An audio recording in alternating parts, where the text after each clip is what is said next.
Your Excellencies, distinguished delegates, honored guests, welcome to the ceremonial opening of the first part of the high-level segment for heads of states and government on the occasion of the 28th session of the Conference of Parties.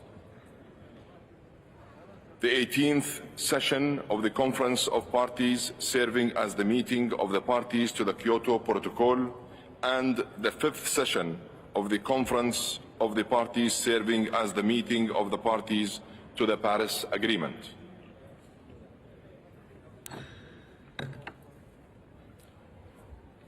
Your Highnesses, Your Excellencies,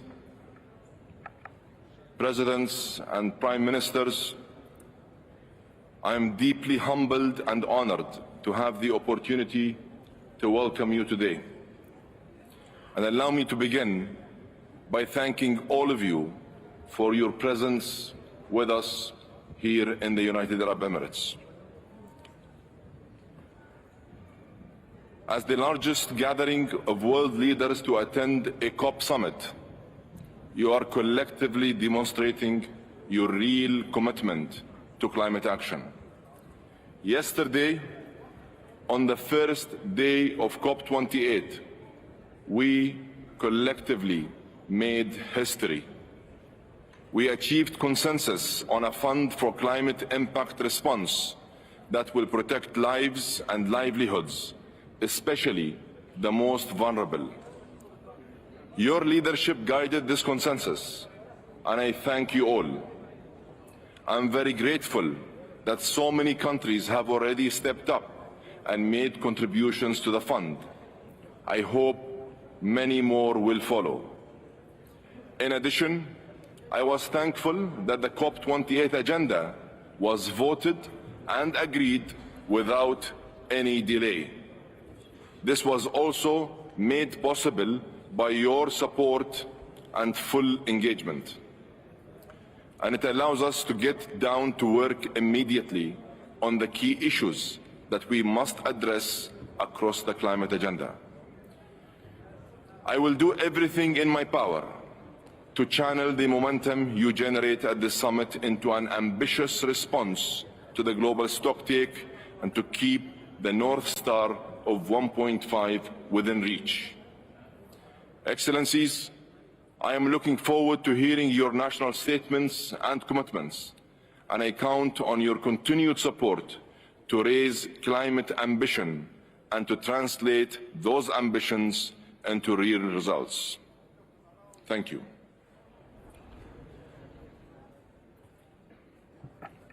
Excellencies, this afternoon we are honored to have with us His Excellency Mr. Denis Francis, the President of the United Nations General Assembly, and His Excellency Mr. Narendra Modi, Prime Minister of India. Distinguished delegates, it is my pleasure to invite the Executive Secretary of the United Nations Climate Change Secretariat, Mr. Simon Steele, to address the plenary. Simon, you have the floor.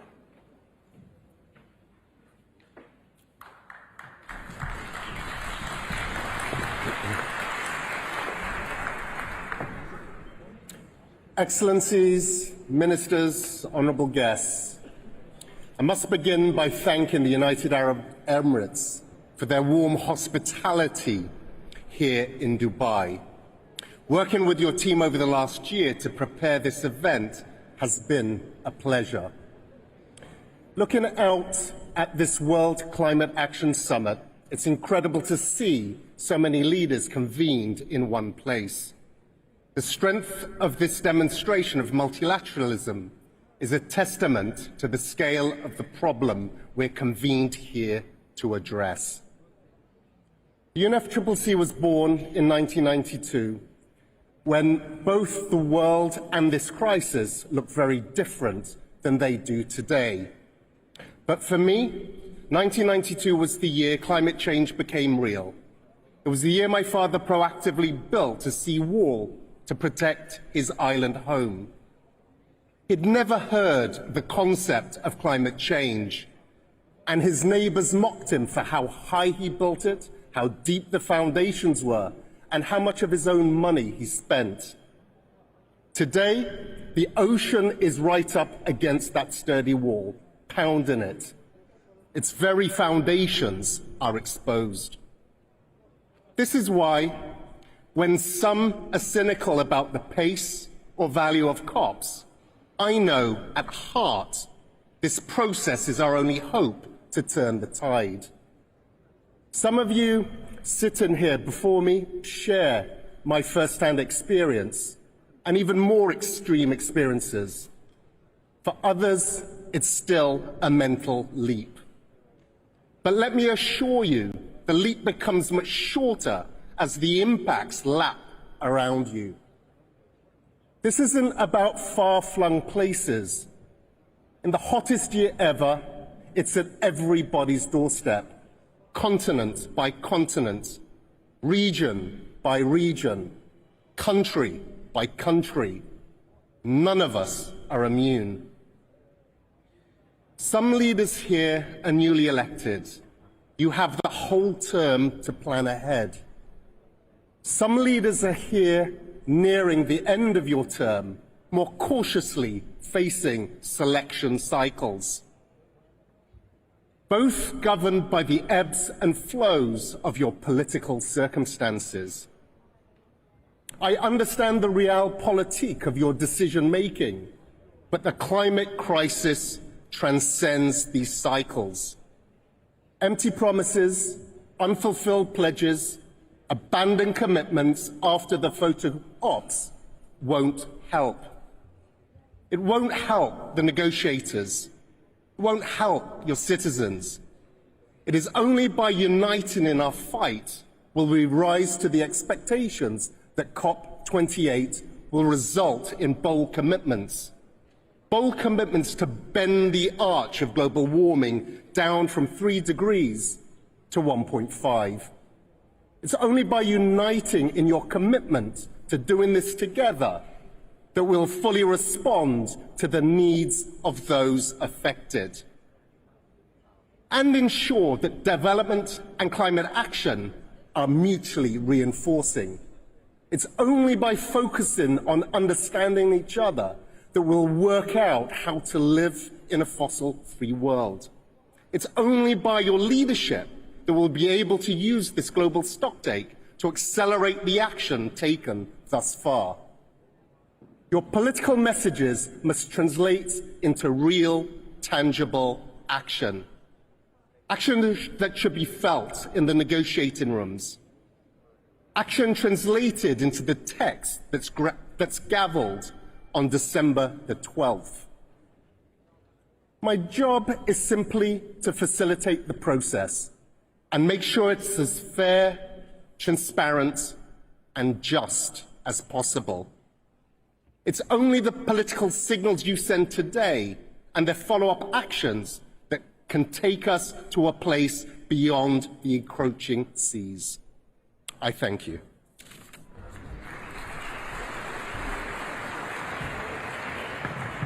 Thank you, Executive Secretary. It is my distinct pleasure to invite His Excellency Mr. Narendra Modi, Prime Minister of India, to deliver a message to the plenary. Your Excellency, you have the floor.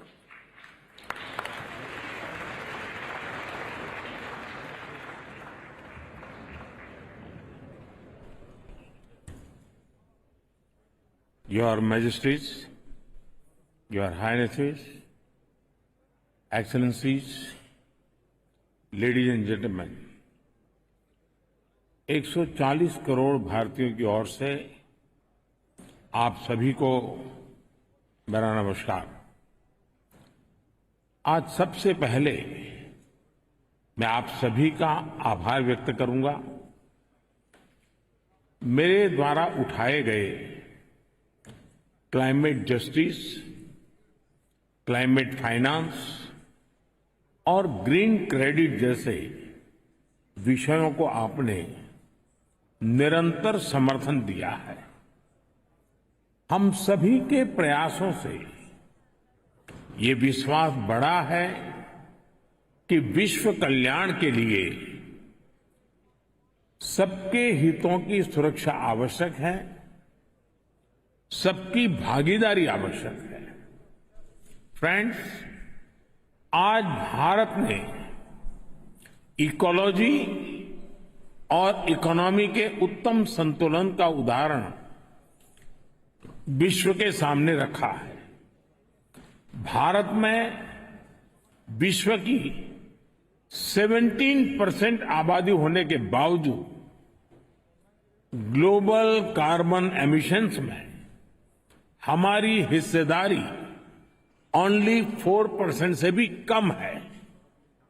Bharat विश्व की उन कुछ economies में से एक है जो NDC targets को पूरा करने की राह पर है।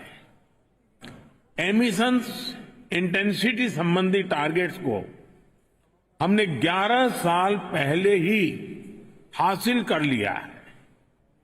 नॉन फॉसिल फ्यूल टारगेट्स को हम निर्धारित समय से 9 साल पहले ही प्राप्त कर चुके हैं और भारत ने इतने पर ही नहीं रुके हैं। हमारा लक्ष्य 2030 तक एमिशंस इंटेंसिफाई को 45% घटाना है। हमने तय किया है कि नॉन फॉसिल फ्यूल का शेयर हम बढ़ाकर 50% करेंगे और हम 2070 तक नेट जीरो के लक्ष्य की तरफ भी बढ़ते रहेंगे। फ्रेंड्स, भारत ने अपनी G20 प्रेसिडेंसी में one earth, one family, one future की भावना के साथ क्लाइमेट के विषय को निरंतर महत्व दिया है। सस्टेनेबल फ्यूचर के लिए हमने मिलकर ग्रीन डेवलपमेंट पैक्ट पर सहमति बनाई। हमने लाइफस्टाइल फॉर सस्टेनेबल डेवलपमेंट के सिद्धांत तय किए। हमने वैश्विक स्तर पर रिन्यूएबल एनर्जी को 3 गुना करने की प्रतिबद्धता जताई। भारत ने ऑल्टरनेट फ्यूल्स के लिए हाइड्रोजन के क्षेत्र को बढ़ावा दिया और ग्लोबल बायोफ्यूल्स अलायंस भी लॉन्च किया। हम मिलकर इस नतीजे पर पहुंचे कि क्लाइमेट फाइनेंस कमिटमेंट को बिलियन से बढ़ाकर कई ट्रिलियन तक ले जाने की आवश्यकता है। साथियों, ग्लासगो में भारत ने आइलैंड स्टेट्स के लिए इंफ्रास्ट्रक्चर रेजिलिएंट इनिशिएटिव की शुरुआत की थी। भारत 13 देशों में इससे जुड़े प्रोजेक्ट्स तेजी से आगे बढ़ा रहा है। ग्लासगो में ही मैंने mission life style for environment का विजन आपके सामने रखा था। इंटरनेशनल एनर्जी एजेंसी की स्टडी कहती है कि इस अप्रोच से हम 2030 तक प्रति वर्ष 2 बिलियन टन कार्बन एमिशन कम कर सकते हैं। आज मैं इस फोरम से एक और प्रो प्लैनेट, प्रोएक्टिव और पॉजिटिव इनिशिएटिव का आह्वान कर रहा हूं। यह है ग्रीन क्रेडिट इनिशिएटिव। यह कार्बन क्रेडिट की कॉमर्शियल मानसिकता से आगे बढ़कर जन भागीदारी से कार्बन सिंक बनाने का अभियान है। मैं उम्मीद करता हूं कि आप सब इससे जरूर जुड़ेंगे।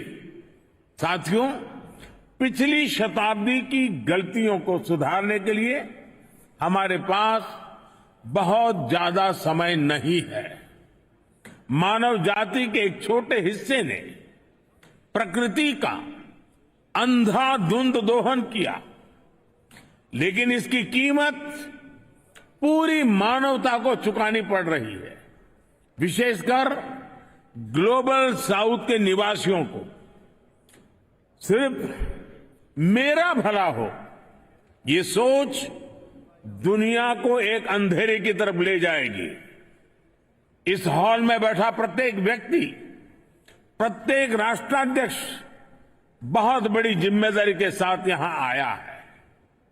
हम में से सभी को अपने दायित्व निभाने ही होंगे। पूरी दुनिया आज हमें देख रही है, इस धरती का भविष्य हमें देख रहा है, हमें सफल होना ही होगा। We have to be decisive. हमें संकल्प लेना होगा कि हर देश अपने लिए जो क्लाइमेट टारगेट तय कर रहा है, जो कमिटमेंट कर रहा है, वो पूरा कर कर ही दिखाएगा। We have to work in unity. हमें संकल्प लेना होगा कि हम मिलकर काम करेंगे, एक दूसरे का सहयोग करेंगे, साथ देंगे। हमें ग्लोबल कार्बन बजट में सभी विकासशील देशों को उचित शेयर देना होगा। We have to be more balance. हमें यह संकल्प लेना होगा कि adoption, mitigation, climate finance, technology, loss and damage, इन सब पर संतुलन बनाते हुए आगे बढ़ें। We have to be ambitious.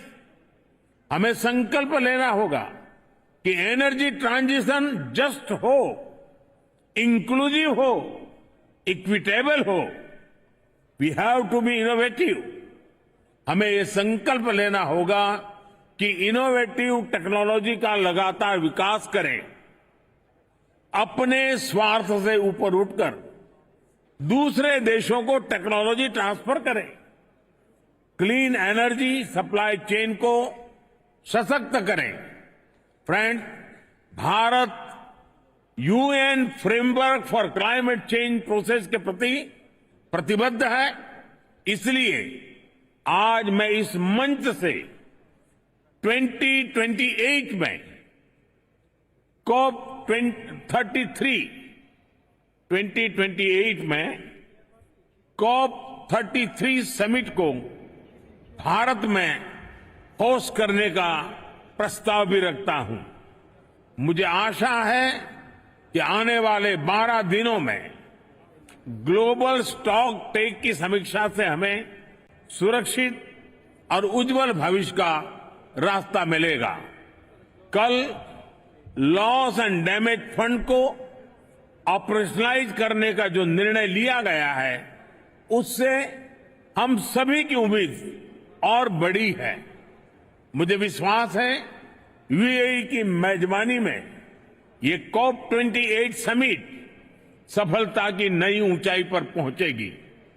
मैं मेरे brother his highness Sheikh Mohammed bin Zayed और संयुक्त राष्ट्र संघ के secretary general his excellency Guterres को मुझे ये विशेष सम्मान देने के लिए विशेष रूप से आभार व्यक्त करता हूं।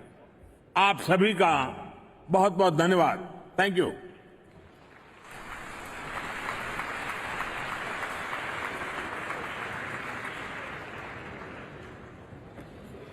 Thank you, Your Excellency. It is now my distinct pleasure to invite His Excellency Mr. Denis Francis, President of the United Nations General Assembly, to address the plenary. Your Excellency, you have the floor.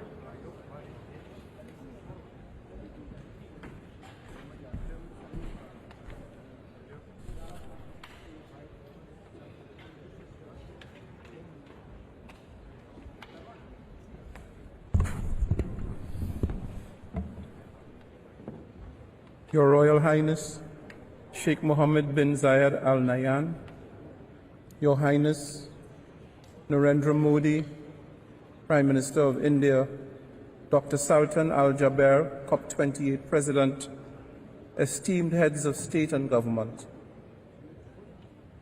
Mr. Simon Steele, UNFCCC Executive Secretary, ladies and gentlemen, distinguished participants. Let me begin by expressing my sincere congratulations to the COP presidency and the government of the United Arab Emirates for the excellent arrangements put in place for the hosting of the UN Climate Conference this year. I am truly grateful for your kind invitation and for the quality of the reception extended to me and my team in the office of President of the UN General Assembly since our arrival. While our world is fraught with global challenges, perhaps none looms as large or as consequential as the climate crisis.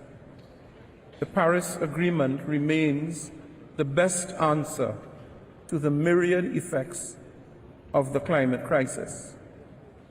Living up to the letter and spirit of the Paris Promise is the ultimate goal of our deliberations, a goal close to my heart, quite literally so, as I wear and have worn, even predating my assumption of the presidency, a lapel pin advocating the goal of 1.5 degrees.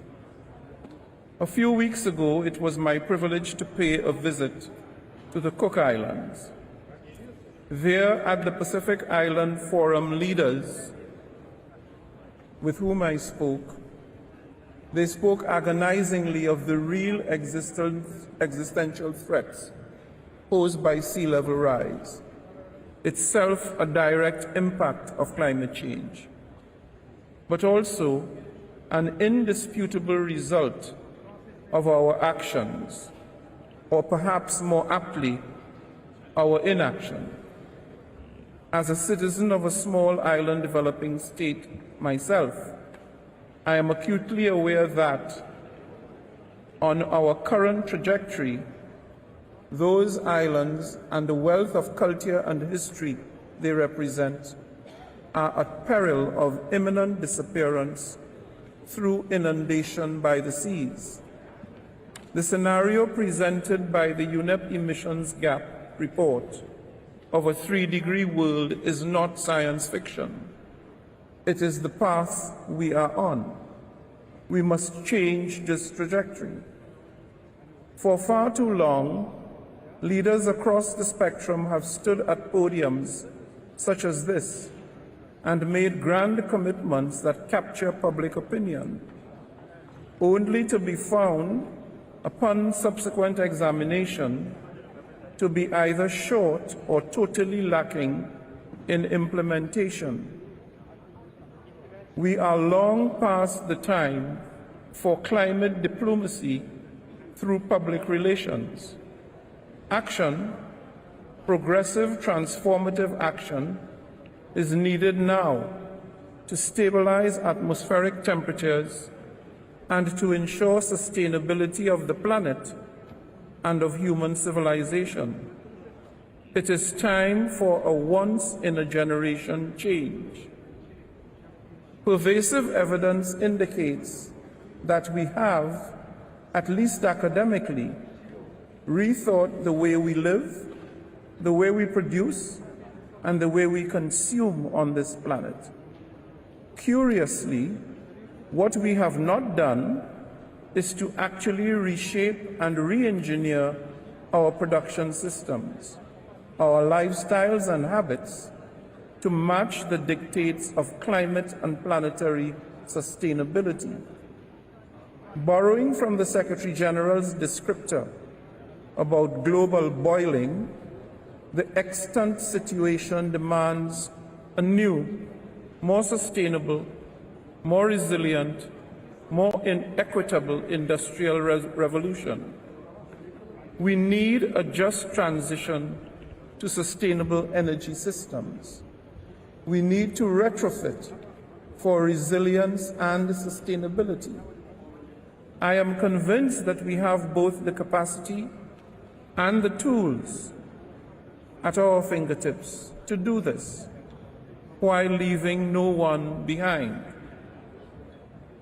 Excellencies, the energy transition, coupled with robust mitigation action, is understandably front and center in this effort if we are to halt climate change in its tracks.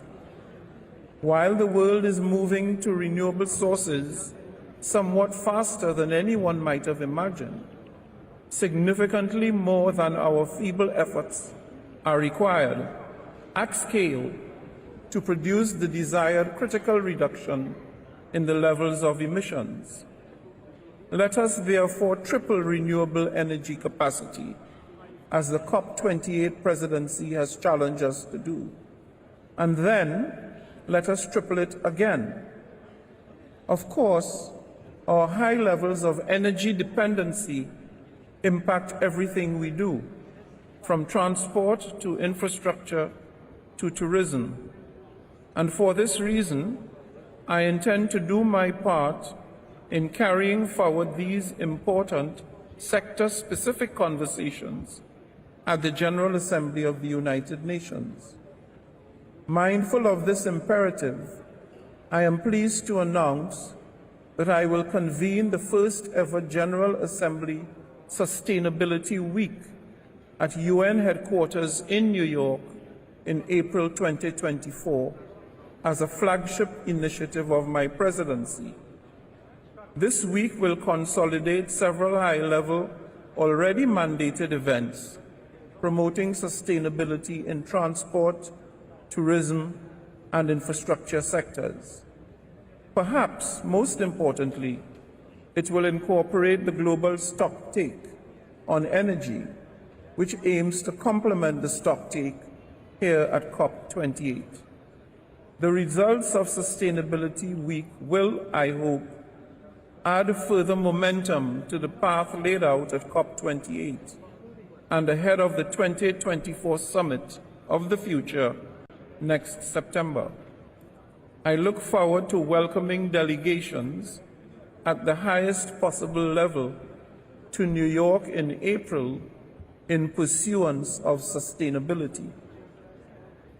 Excellencies, while we work towards fast-track energy transition, we must reconcile the reality that climate impacts are here already and will only intensify as we continue the march towards the 1.5 degrees.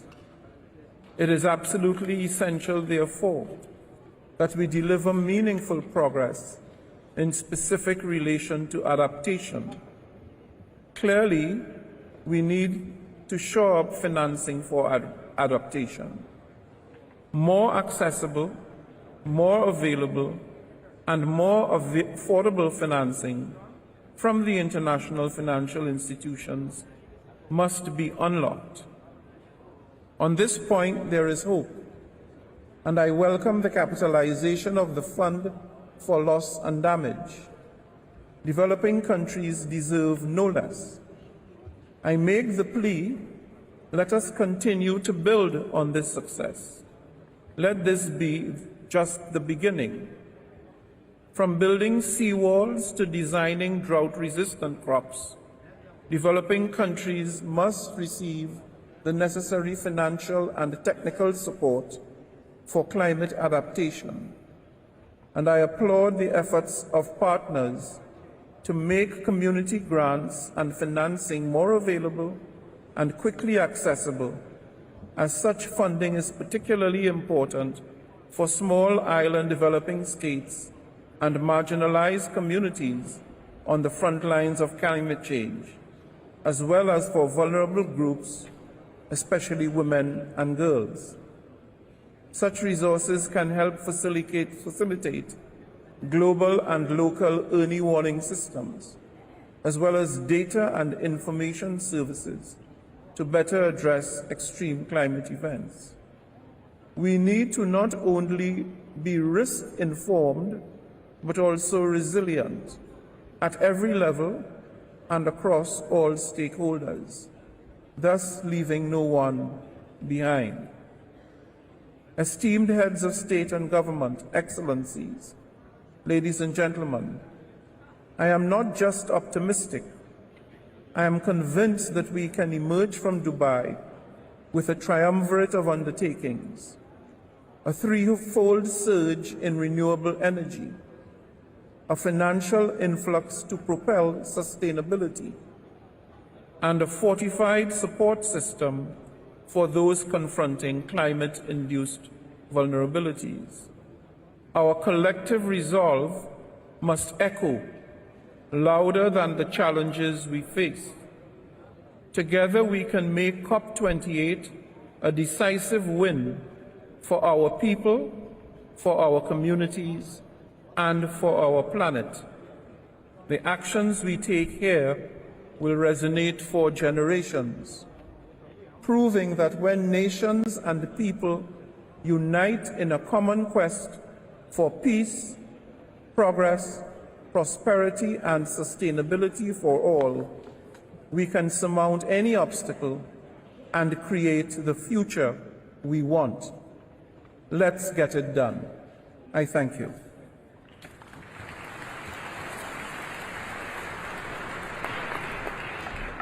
Thank you, Your Excellency. Your Excellencies, distinguished delegates, this brings us to the end of the ceremonial opening of the high-level segment. Allow me to please ask you all to remain in your seats to allow our guests to leave the podium before we begin the delivery of national statements.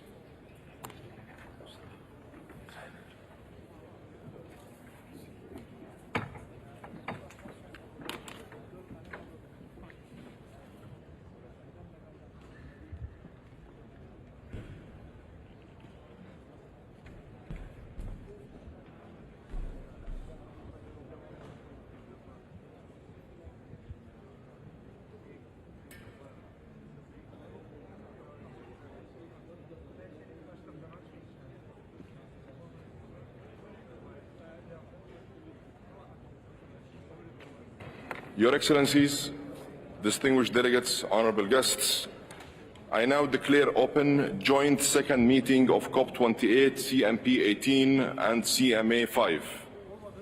Today, heads of state and government will deliver their respective national statement. I'd like to inform you, Your Excellencies, of actions in place to ensure effective time management. There is a 3-minute time limit for statements during the high-level segment. Statements should be as concise as possible, noting the full texts of the official statements will be made available on the UNFCCC website.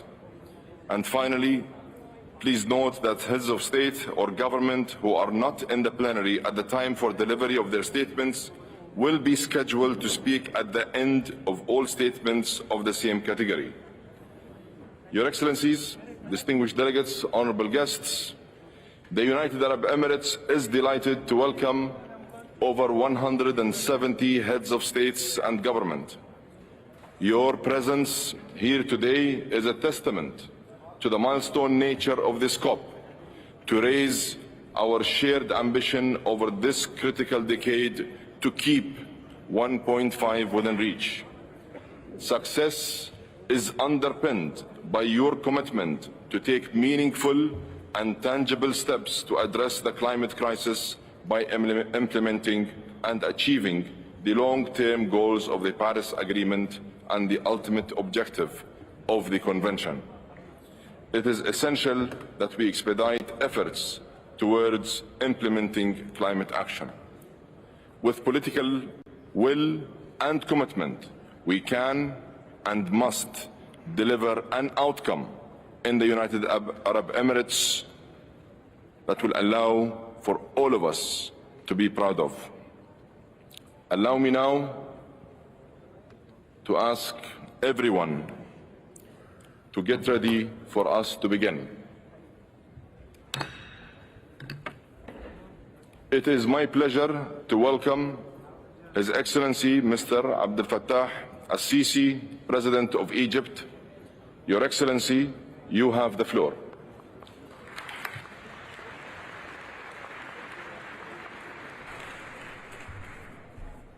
Thank you very much. بسم الله الرحمن الرحيم. أخي صاحب السمو الشيخ محمد بن زايد آل نهيان رئيس دولة الإمارات العربية المتحدة الشقيقة، السادة رؤساء الدول والحكومات، أصحاب المعالي الوزراء، السيدات والسادة، يسعدني أن أستهل كلمتي بتهنئة دولة الإمارات الشقيقة على توليها رئاسة مؤتمر الأطراف 28 لاتفاقية الأمم المتحدة الإطارية لتغير المناخ COP28، مشيدا بحسن التنظيم ومؤكدا ثقتي الكاملة في قدرة دولة الإمارات على الإسهام الفاعل في تحقيق أهداف هذه الدورة. إن مؤتمرنا اليوم ينعقد وعلى غرار مؤتمر شرم الشيخ العام الماضي وسط تحديات سياسية ودولية خطيرة لا تقل أهمية عن تداعيات التغيرات المناخية، وهو ما يتطلب منا كقيادات سياسية مسؤولة أمام شعوبها العمل المخلص على خروج مؤتمرنا هذا بنتائج طموحة وتنفيذ متسارع للتعهدات السابقة.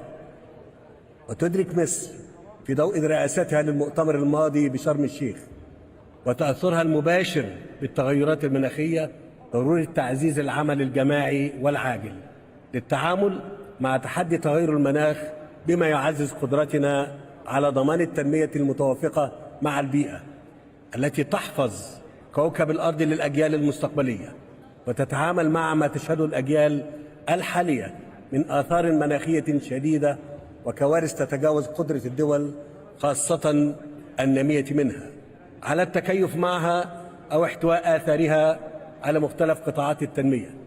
السادة الحضور، إن مسؤولياتنا كقادة المجتمعين اليوم هي تأكيد الرسالة الواضحة بأننا ملتزمون بل وطموحون في إجراءاتنا وفي تنفيذها بما يتفق مع ما توافقنا عليه في باريس، سواء ما يتعلق بالتجاوب مع التوصيات العلمية أو الالتزام بالمسؤوليات والتعهدات وفقا لقدرات كل دولة وحجم مسؤولياتها التاريخية والحالية عن التحديات المناخية الجارية. لذا فمن المهم تأكيد مبادئ الإنصاف والانتقال العادل والمسؤوليات المشتركة متباينة الأعباء باعتبارها مبادئ أساسية في الإطار متعدد الأطراف. ولقد حرصنا في شرم الشيخ على إطلاق العديد من المسارات التي تسهم في تحقيق تطلعاتنا في هذا الصدد، وعلى رأسها إنشاء صندوق تمويل الدول النامية لمواجهة الخسائر والأضرار المناخية، وبرنامج العمل حول الانتقال العادل، وبرنامج عمل لخفض الانبعاثات. كما مهدنا الطريق أمام التوصل إلى هدف عالمي للتكيف مع التغيرات المناخية. في هذا الإطار اسمحوا لي أن أعرب عن تقديري لكم جميعا في ضوء ما شاهدناه خلال هذا العام من نتائج، سواء ما يتعلق بالنقاشات حول الانتقال العادل أو تفعيل برنامج عمل خفض الانبعاثات في قطاعي الطاقة والنقل، فضلا عن التوصل إلى توصيات لتفعيل ترتيبات تمويل الدول النامية في مواجهة الخسائر والأضرار المناخية وتفعيل صندوق التمويل ذي الصلة. إلا أن نجاح هذه الجهود يرتكن إلى توافر التمويل المناسب سواء من حيث أدواته وآلياته أو مصادره وحجمه وتيسير النفاذ إليه، ويقودنا هذا إلى ضرورة صياغة رؤية مشتركة تتضمن توصيات متفقا عليها حول تطوير كافة عناصر المنظومة من مؤسسات وسياسات تمويل أو مؤسسات تقييم أو قطاع خاص. السيدات والسادة، إننا نؤمن بأن تحقيق هذه الأهداف هو أمر ممكن إذا عملنا معا بروح التعاون والمشاركة، ولذلك ندعو المجتمع الدولي إلى اتخاذ خطوات أكثر طموحا في مؤتمر دبي، إضافة إلى توسيع نطاق المشاركة المجتمعية مع تفادي الأفعال الأحادية التي لا تراعي سوى المصالح الضيقة. وأنني أتطلع لأن نخرج من مؤتمرنا هذا بإطار دولي معزز لتطوير التعاون وتوجيه الدعم المالي والتقني المطلوب للدول النامية. وفي الختام أجدد تأكيد التزام مصر بمواجهة تحدي تغير المناخ، ووجه نداء عالميا لجميع الأطراف بتقديم الدعم الكامل والمخلص لدولة الإمارات الشقيقة لضمان خروج مؤتمر دبي بنتائج تاريخية تؤكد لجميع شعوب العالم إننا عازمون بل وقادرون بإذن الله على إنقاذ وحماية كوكب الأرض، موطن حياتنا ومستقبل أبنائنا وأحفادنا جيلا بعد جيل. شكرا جزيلا لحسن انتباهكم. شكرا جزيلا.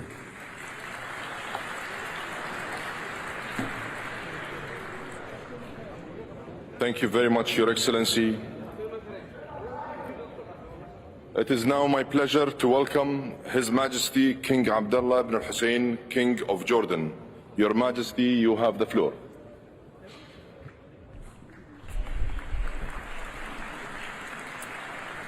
بسم الله الرحمن الرحيم.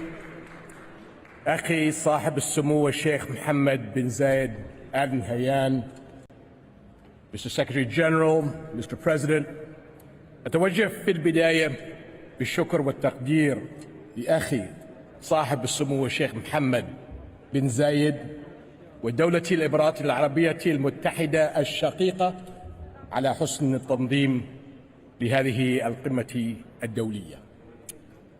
My friends, this year's conference of the parties must recognize, even more than ever, that we cannot talk about climate change in isolation from the humanitarian tragedies unfolding around us. As we speak, the Palestinian people are facing an immediate threat to their lives and well-being. In Gaza, over 1.7 million Palestinians have been displaced from their homes. Tens of thousands have been injured or killed in a region already on the front lines of climate change. The massive destruction of war makes the environmental threats of water scarcity and food insecurity even more severe. In Gaza, where people are living with little clean water and the bare minimum of food supplies, climate threats magnify the devastation of war. So, my friends, as we meet here today to talk about inclusivity in climate response, let's be inclusive of the most vulnerable. Palestinians severely impacted by the war on Gaza, populations around the world affected by conflict and poverty, and refugee families and host communities in our region and beyond. To address the real dangers of food insecurity in Gaza, Jordan has brought together all international partners to coordinate on mechanisms for the sustainable provision of food supplies to the Strip. And as a country where refugees make up over a third of our population, we launched the Climate Refugee Nexus last year. This global initiative prioritizes climate-related support and investments for refugee-hosting nations. We are truly grateful for the 58 countries that have supported this initiative so far. But much more needs to be done. My friends, Jordan contributes a slim 0.06% to global greenhouse gases. Yet we are greatly impacted by global climate change, which has caused threats to our scarce water resources, food sources, and eco-diversity. Today, Jordan's most ambitious and vital projects relate to water. A major national water project envisions desalinating Red Sea water from the Gulf of Aqaba and channeling it to major population areas. The National Water Conveyance Project will rely on renewable energy, a field where we have made significant strides. Our national energy strategy aims to generate 31% of electricity from renewables by 2030. Hybrid and electric vehicles represent 18% of our transport system. In other climate action, research at the Aqaba Marine Park will explore the unique resilience of the Red Sea's coral reefs to benefit the conservation and regeneration of coral reefs around the world. And I look forward to attending an event tomorrow on board the Ocean Explorer vessel to highlight this initiative. Nationally, with a strong talent pool of young entrepreneurs and qualified engineers, we are pressing forward with solutions in climate-smart agriculture, water conservation, clean energy innovations, and more. And some of our innovators are showcasing their work here at COP28. Jordan also launched its Green Finance strategy the first in the region, and we issued our first green bond earlier this year. So, my friends, despite the challenges, Jordan has set an example in the region as a climate action pioneer and is emerging as a green tech hub. Yet just as the impact of climate change does not take place in a vacuum, no country's response succeeds alone. The global stocktake has shown us that our world is still far behind in achieving the goals set by the Paris Agreement. As we work to catch up on the lost time and progress, we cannot forget the most vulnerable. Conflict-ridden communities, refugees and developing countries must not be left alone to face a global problem. Nor can we stand by as the massive destruction of a relentless war in Gaza threatens more people and holds back progress towards a better global future. Current and future generations will hold us all accountable. Thank you very much.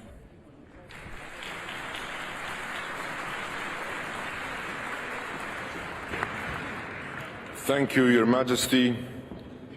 It is now my pleasure to welcome His Majesty King Tupou VI, King of Tonga. Your Majesty, you have the floor.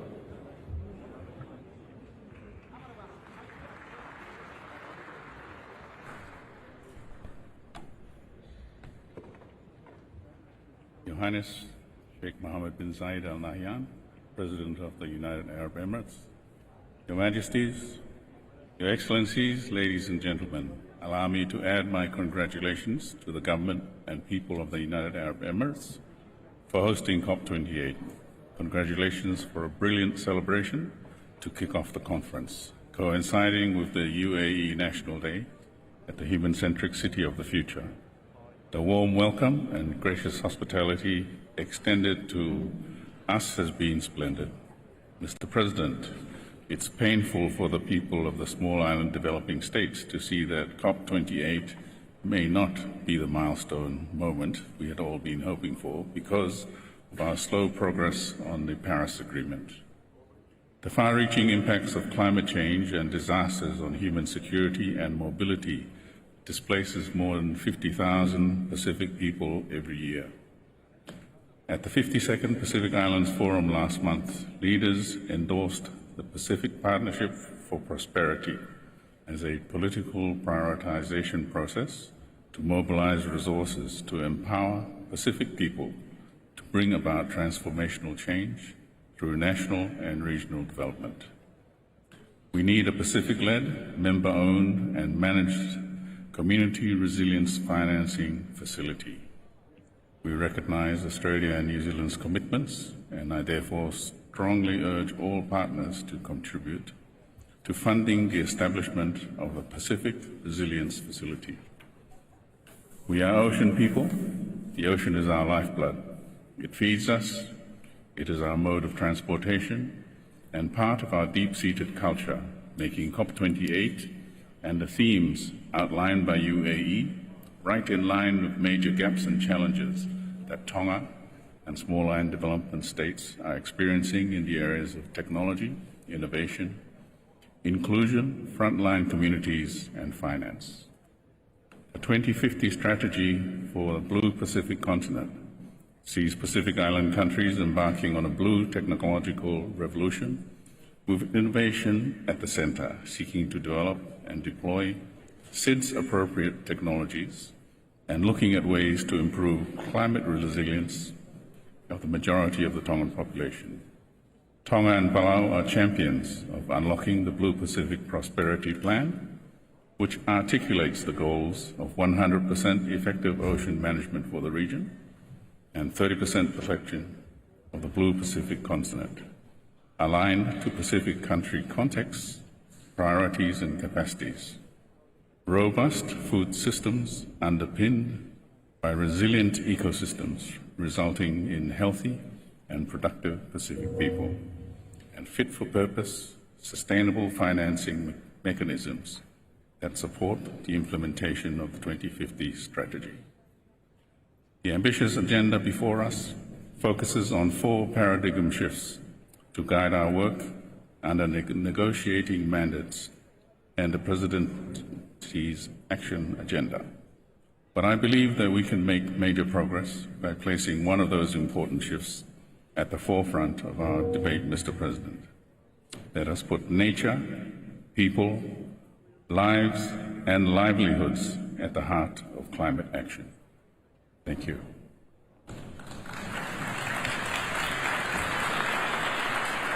Thank you, Your Majesty. It is my pleasure to welcome His Majesty Sultan Haji Hassanullah Bilqay, Sultan of Brunei. Your Majesty, you have the floor.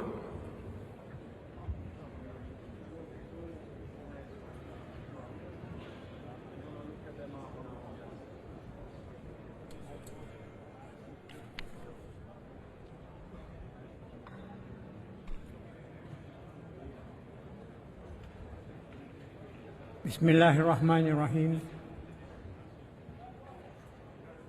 His Excellency, President of COP28, Honorable Heads of States and Government, Excellencies, ladies and gentlemen, I wish to express my sincere appreciation to His Highness Sheikh Mohammed bin Zayed Al Nahyan, President of the United Arab Emirates, the government and the people of the UAE for hosting this summit. Excellency, climate change has emerged as our generation's most urgent challenge, threatening our existence. Unfortunately, initial results from the first global stocktake have revealed that we are not on track to limit global temperature rise not beyond 1.5 degrees Celsius and to prevent a global disaster. This underscores the need for a renewed sense of urgency to fulfill our Paris Agreement obligation. It also demands that developed countries honor past commitments and provide adequate resources and affordable technology to combat the impact of climate change.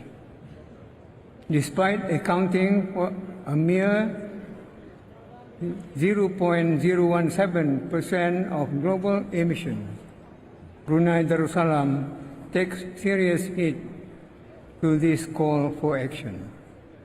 We are committed to balancing national development and environmental protection while pursuing sustainable growth for our economy.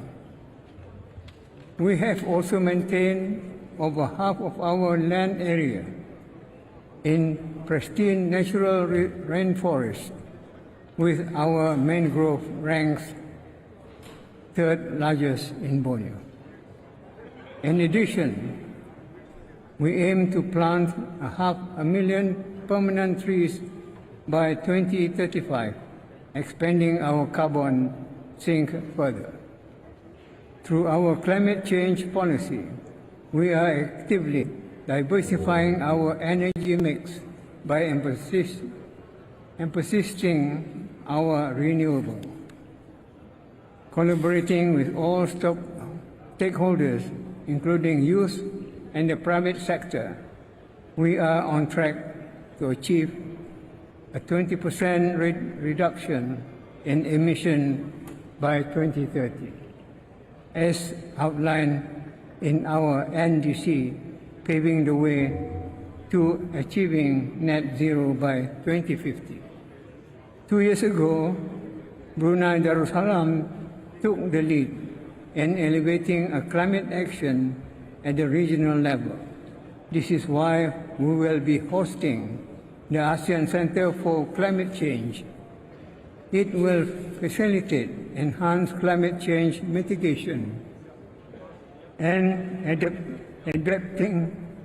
adaptation efforts across Southeast Asia through research, analysis, data exchange, and policy recommendations. Therefore, we welcome support and cooperation from all interested member states and international organizations to make this center meaningfully contribute regionally and to our global efforts. Thank you.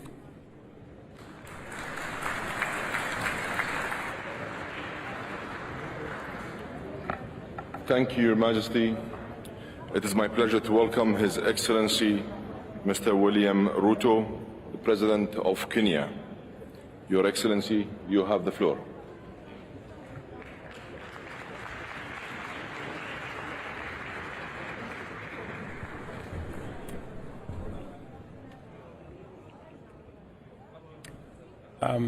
Your Excellency, the COP President,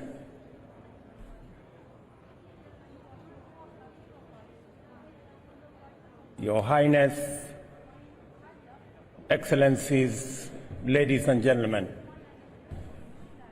fellow leaders,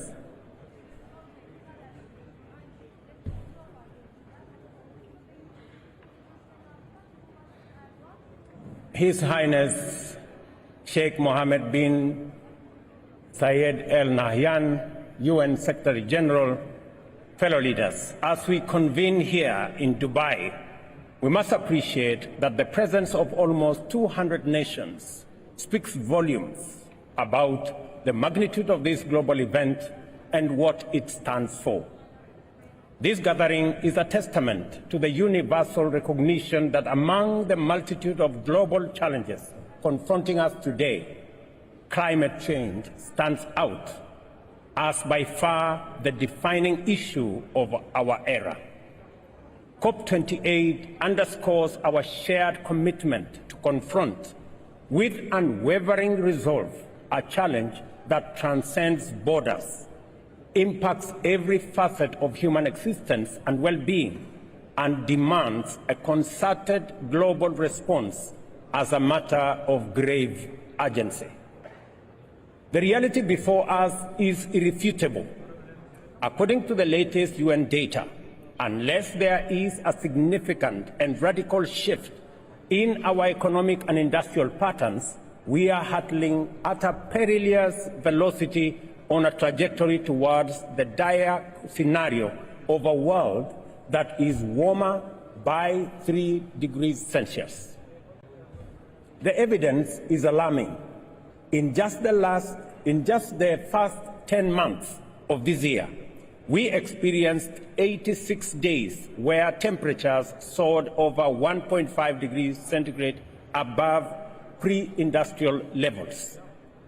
Adding to this worrying scenario is the fact that global greenhouse gas emissions have not decreased, but rather increased by a deeply worrying 1.2% between 2021 and 2022, culminating in a staggering 57.4 gigatons of CO2 equivalent, a record high that underscores the magnitude of the climate crisis we face. We must add that all the increases were experienced in the G20 countries, and many of them are here and they are listening. This crisis must never be seen as a distant threat. It is here now, indiscriminately devastating nations regardless of their size or wealth, thereby reshaping our world in a profound, unprecedented, and highly complicated ways.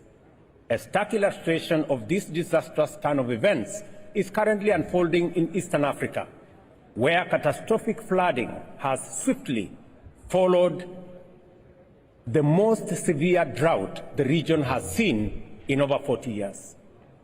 Scientific evidence clearly and strongly links these extreme weather events to human-induced climate change. Studies indicate that droughts are now at least 100 times more likely in parts of Africa than they were in pre-industrial era. This translates into a dramatic reduction in long-term rainfall, while short-term rainfall patterns remain erratic and unpredictable. All of us are already living in this dire reality. Kenya has been besieged by relentless torrents that have claimed lives and displaced countless communities. The ensuing injury, loss and damage extends beyond immense human toll to the destruction of vital infrastructure and the disruption of critical supply chains across many vital sectors. Beyond mere logistical challenges, the devastation further complicates the daily struggle for survival for many households and communities. The situation in our Horn of Africa region, in many other developing countries, lay bare the harsh reality of climate change. It is a poignant reminder of its disproportionate impact and a call to action for all of us to mobilize rapidly to address this imbalance with urgency, solidarity, and inclusivity. We are also here because we are convinced of our collective ability to effect change. Our mission for this COP is clear: to foster radical cooperation that steers the world firmly back onto a 1.5 degrees Celsius ceiling. Equally critical, we are here to affirm our commitment to provide robust support to those of us who have contributed least to climate change, yet bear its most catastrophic impacts. As Africa, we are ready to play our part in full.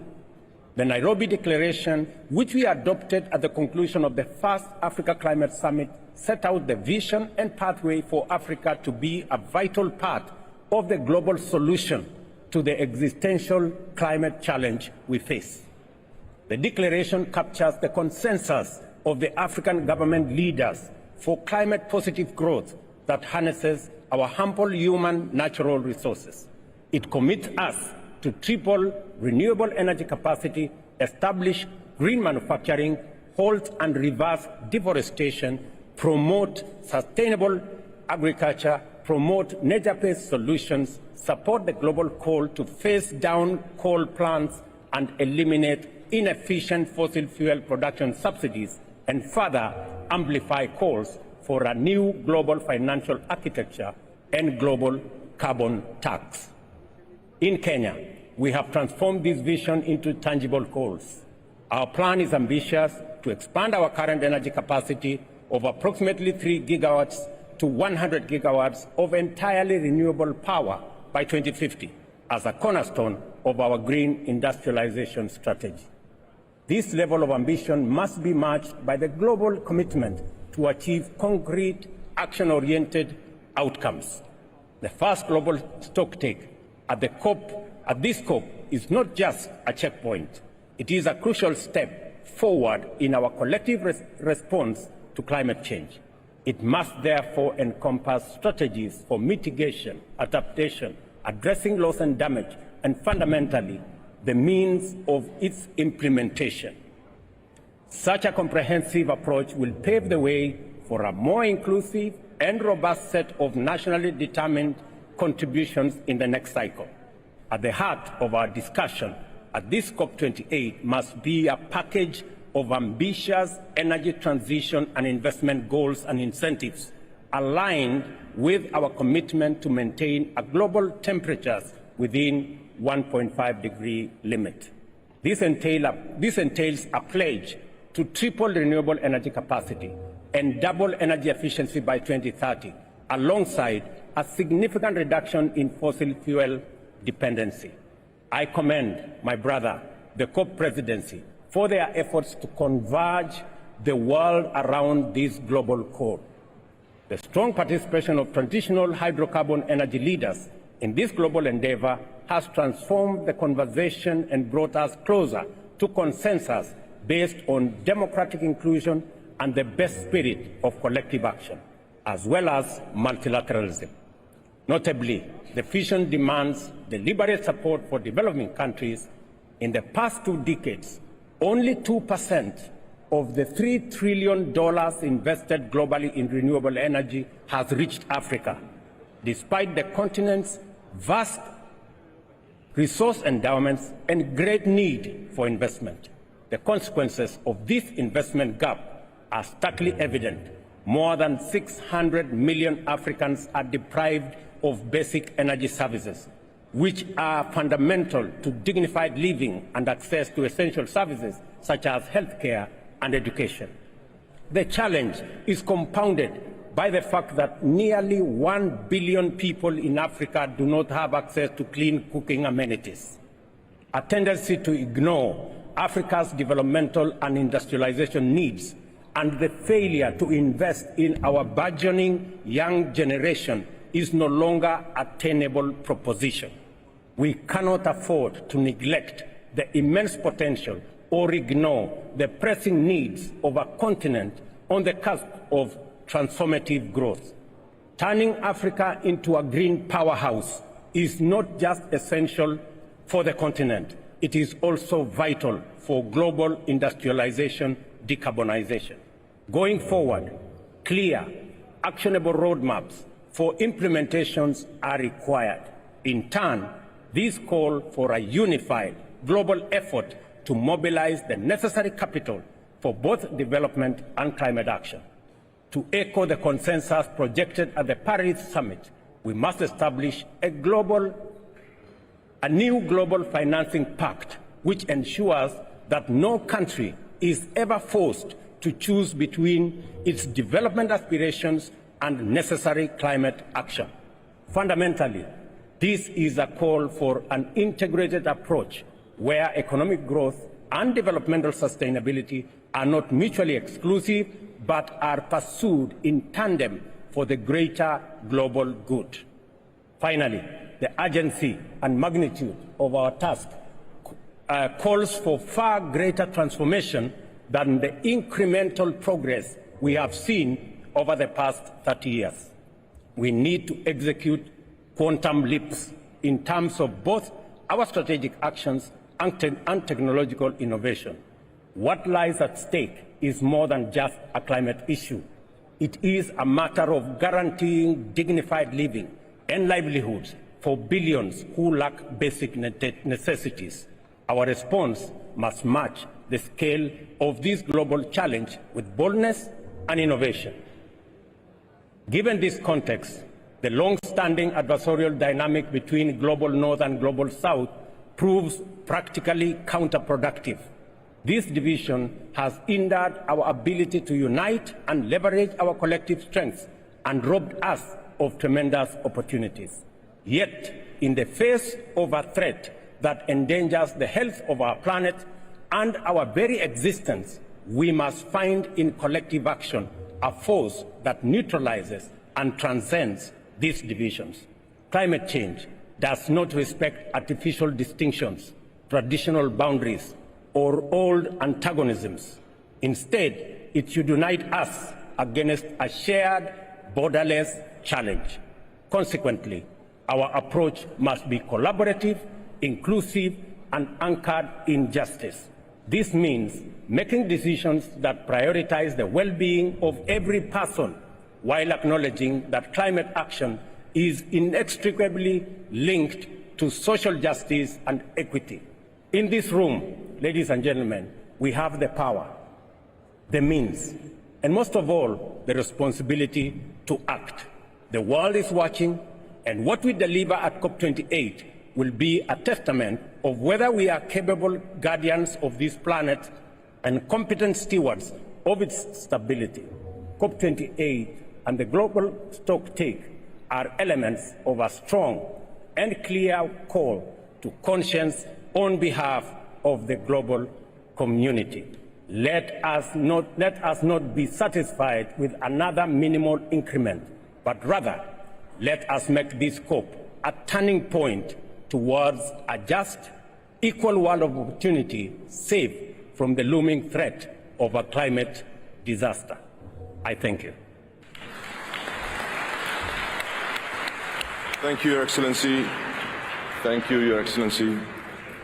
It is now my pleasure to welcome His Excellency Mr. Shavkat Mirziyoyev, President of Uzbekistan. Your Excellency, you have the floor.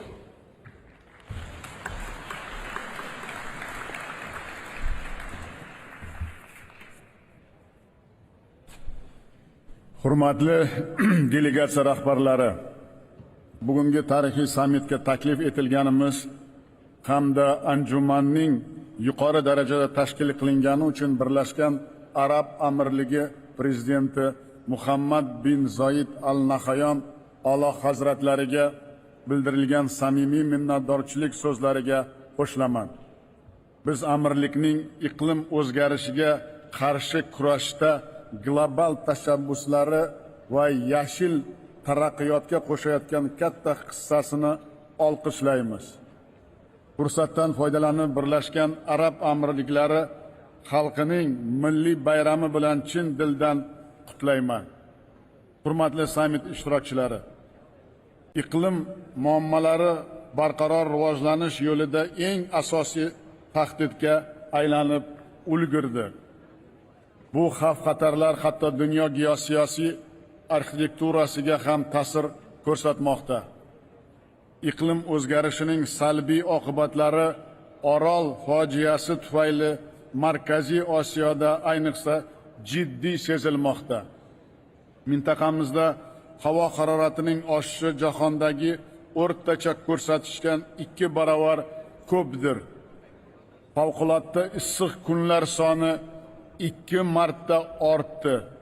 Muzliklar maydonining 3dan 1 qismi yo'qoldi. Tuproq yemirilishi jarayonlari 30 million aholi turmush tarziga salbiy ta'sir ko'rsatmoqda. Kuchli chang va qum bo'ronlari odatiy holga aylandi. Ichimlik suvi taqchilligi, havo ifloslanishi, bioxilma-xillik yo'qolishi, qishloq xo'jaligi hosildorligi pasayishi kabi muammolar tobora avj olmoqda. Bu global xavflar keng mintaqamizda xatarli nuqtaga yetib kelmoqda. Hurmatli anjuman qatnashchilari, yashil iqtisodiyotga o'tish va uglerod neytralligiga erishish yangi O'zbekistonning ustuvor strategik vazifasidir. So'nggi yillarda yurtimizda muqobil energiya ulushi 2 barobarga ko'paydi.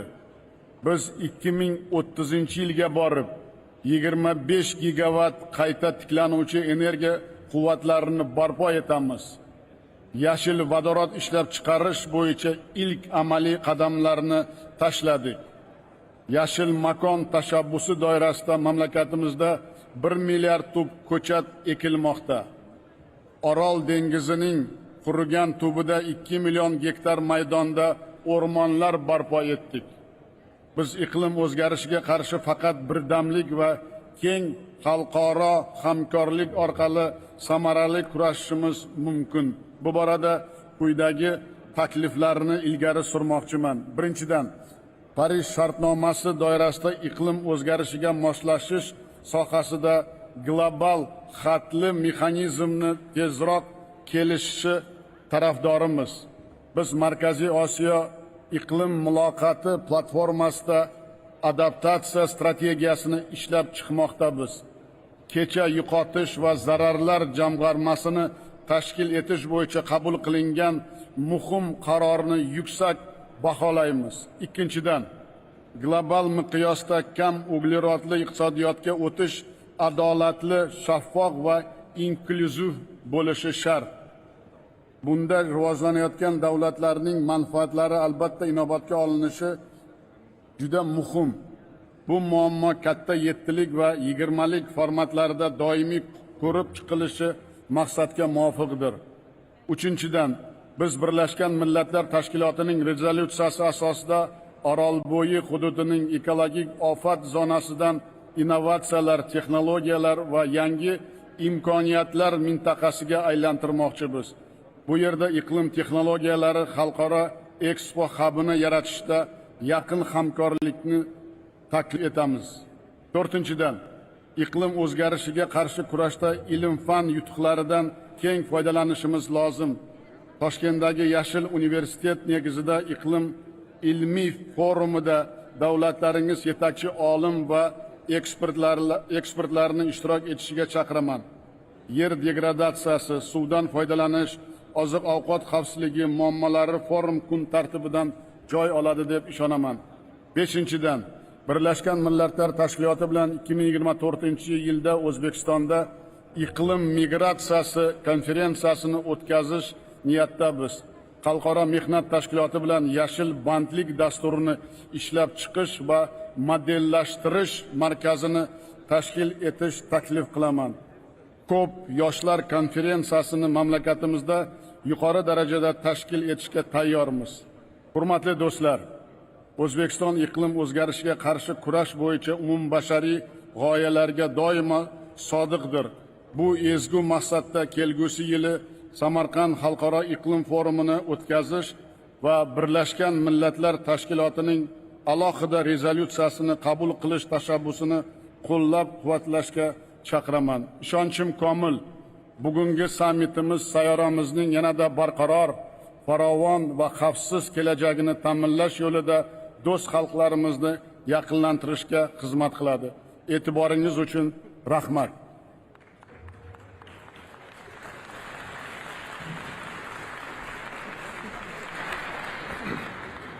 Thank you, Your Excellency. It is now my honor and distinct pleasure to welcome His Highness Sheikh Mansour bin Zayed Al Nahyan, Vice President and Deputy Prime Minister, Chairman of the Presidential Court of the United Arab Emirates. Your Highness, you have the floor.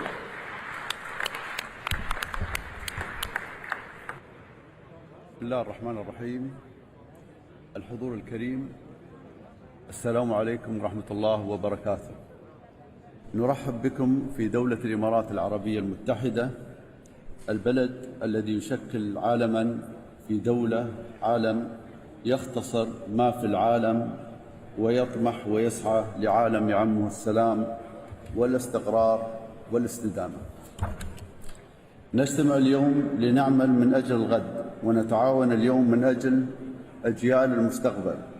يعلمنا التاريخ أن من سبقونا تعاونوا لنصل إلى ما نحن عليه اليوم، لأن نجاح البشرية في وقتها الحاضر ما كان إلا نتيجة للتعاون العلمي والتواصل الثقافي والتبادل المعرفي الذي تطور عبر آلاف السنين بين مختلف الشعوب والدول.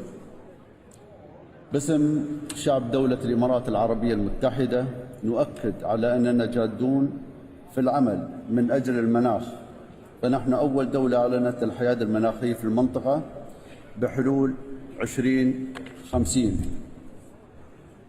ولدينا استراتيجية ب 163 مليار دولار لتنوع مصادر الطاقة والتحول نحو طاقة نظيفة ومتجددة. وأعلن صاحب السمو الشيخ محمد بن زايد آل نهيان رئيس الدولة حفظه الله في كلمته عن تشكيل صندوق بقيمة 30 مليار دولار لتنويع ودعم المشاريع في العمل المناخي، ولدينا فريق عمل حكومي متميز يقود أجندتنا وسياستنا ومشاريعنا في العمل المناخي، ونفخر اليوم بأننا نستضيف العالم في هذه القمة العالمية للعمل المناخي. الحضور الكريم، نكرر ترحيبنا بكم في دولة الإمارات العربية المتحدة، ونكرر التزامنا الجاد في العمل من أجل كوكب الأرض، ونكرر رسالتنا المعلنة والواضحة بأن التواصل والتعاون بين الدول والثقافات والحضارات هو الطريق للتغلب على التحديات المناخية التي تواجه كوكب الأرض. شكرا لكم والسلام عليكم ورحمة الله وبركاته.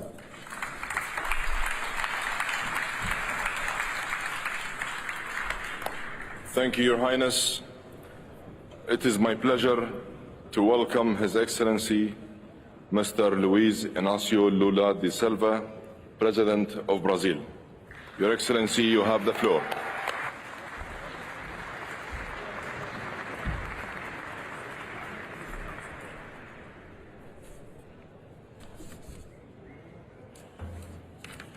Senhor Sultan Al-Jaber, presidente da COP28, excelências, convidados, é uma grande responsabilidade estar aqui em Dubai hoje.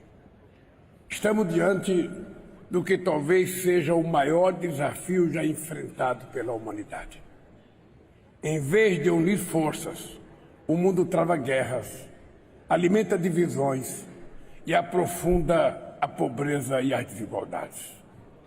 O caminho desta COP, a COP30, no Brasil, ditará nosso futuro. Aqui faremos o primeiro balanço global do Acordo de Paris. Na COP29, definiremos um novo objetivo quantificável de financiamento. Em Belém, formularemos nossas novas contribuições nacionalmente determinadas, NDCs.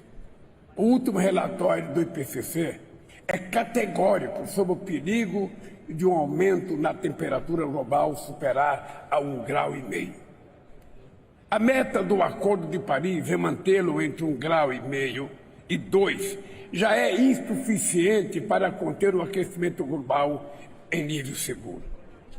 Temos um problema coletivo de inação, outro de falta de ambição. As NDCs atuais não estão sendo implementadas no ritmo esperado. E mesmo que estivesse, não conseguiriam manter a temperatura abaixo do limite de 1,5 graus. O Brasil ajustou sua NDC e se comprometeu a reduzir 48% das emissões até 2025 e 53% até 2030, além de atingir neutralidade climática até 2050. Nossa NDC é mais ambiciosa do que a de vários países que poluem a atmosfera desde a Revolução Industrial no século XIX. Mantemos o firme compromisso de zerar o desmatamento na Amazônia até 2030. Já conseguimos reduzi-lo em quase 50% nos 10 primeiros meses deste ano, o que evitou a emissão de 250 milhões de toneladas de carbono na atmosfera. Mas muitos países do sul global não terão condições de implementar suas NDCs, nem de assumir metas mais ambiciosas. Os mais vulneráveis não podem ter que escolher entre combater a mudança do clima e combater a pobreza. Terão que fazer ambos. O princípio das responsabilidades comuns, porém diferenciadas, é inegociável. Ameaçá-lo vai na contramão de qualquer noção básica de justiça climática. Essa noção demanda que sejam cumpridas as obrigações de financiamento de transferência de tecnologia.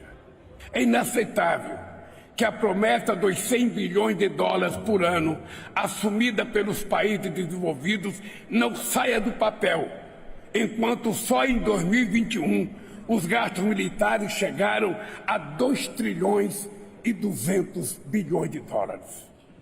No Brasil, a emergência climática já é uma realidade. A Amazônia está atravessando nesse momento uma seca inédita. O nível dos rios é o mais baixo em mais de 120 anos. Nunca imaginei que veria isso no lugar onde estão os maiores reservatórios de água doce do mundo. Mas o futuro da Amazônia não depende só dos amazônicos. O desmatamento em todo o mundo só responde por 10% das emissões globais. Mesmo que não derrubemos mais nenhuma árvore, a Amazônia poderá atingir seu ponto de não retorno se outros países não fizerem sua parte. O aumento da temperatura global poderá desencadear um processo irreversível de savanização da Amazônia. O setor de energia, indústria e transporte emite muito gás de efeito estufa. Temos que lidar com todas essas fontes. É por isso que o Brasil está propondo a missão 1.5, uma missão coletiva que vai nos manter na trilha de 1,5 grau. Nos 2 anos, até a COP30, será necessário redobrar os esforços para implementar as NDCs que assumimos. E em Belém, precisamos anunciar NDCs mais ousadas e garantir os meios de implementação necessária para concretizá-la. Os países em desenvolvimento requerem incentivos positivos para promover medidas de ação climática alinhadas às suas prioridades de seu desenvolvimento. No Brasil, tem a mitologia indígena que diz que o rio Amazonas nasceu das lágrimas da lua. A lua teve de abrir mão de seu amor pelo sol para que a terra não fosse destruída pelo calor.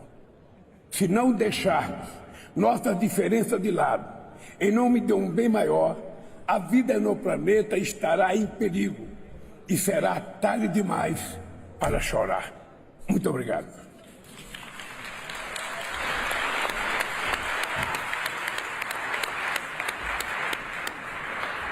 Thank you, Your Excellency. It is now my pleasure to welcome His Excellency Mr. Charles Michel, President of the European Council, and Her Excellency Ms. Ursula von der Leyen, President of the European Commission. Your Excellencies, you have the floor.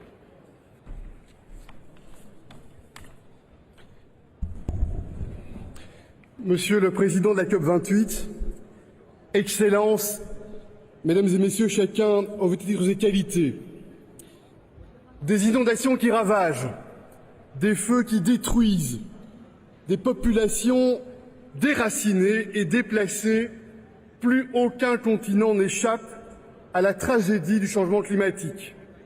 Et pourtant, la science, la connaissance, la raison nous amènent à connaître le diagnostic. Pas seulement le diagnostic, nous connaissons aussi les solutions. Nous devons maintenir l'objectif de 1,5 degré et nous devons nous débarrasser le plus rapidement possible de nos dépendances aux énergies fossiles qui mettent notre avenir commun en danger. Mesdames et Messieurs, ce sommet n'est pas une simple conférence, ce sommet est en réalité un examen, et même un examen de conscience. Faire le bilan mondial depuis les accords de Paris et surtout agir plus et agir plus rapidement. Nous saluons le leadership d'Antonio Guterres, nous saluons aussi la manière dont les Émirats arabes sont engagés pour faire de cette COP28 un succès. Pour sa part, l'Union européenne est totalement mobilisée et engagée. Nous souhaitons continuer à jouer un rôle moteur. La transition climat est notre programme de développement, le Green Deal, Fit for 55. Nous mettons en œuvre des paquets de mesures pour transformer radicalement notre paradigme de développement économique. On a ainsi progressé en baissant de 30% nos émissions depuis 1990. Nous croyons dans la mécanique du prix du carbone pour continuer à avancer sur le bon chemin et encourageons d'autres à nous soutenir. Nous avons la détermination de tripler le renouvelable, de doubler l'efficacité énergétique et puis nous sommes aux côtés des pays en développement. Nous savons notre solidarité, nous savons notre responsabilité, c'est une question de confiance. C'est ainsi que nous honorons nos engagements relatifs aux 100 milliards. 23 milliards d'euros sont mobilisés cette année par l'Union européenne. Nous soutenons nos engagements en termes de partenariat pour des transitions énergétiques justes. Et puis nous sommes mobilisés pour soutenir le fonds pour les pertes et dommages.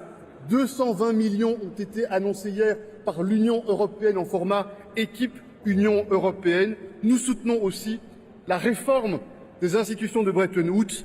Nous devons amener plus de justice, plus de confiance, plus d'inclusivité. La Banque mondiale, dont elle a été créée, était 7 fois plus capitalisée qu'elle ne l'est aujourd'hui. L'Union européenne est un partenaire loyal et engagé parce qu'en effet, la Terre ne nous appartient pas. La Terre appartient à nos enfants. Ce n'est pas un slogan publicitaire, c'est une réalité existentielle.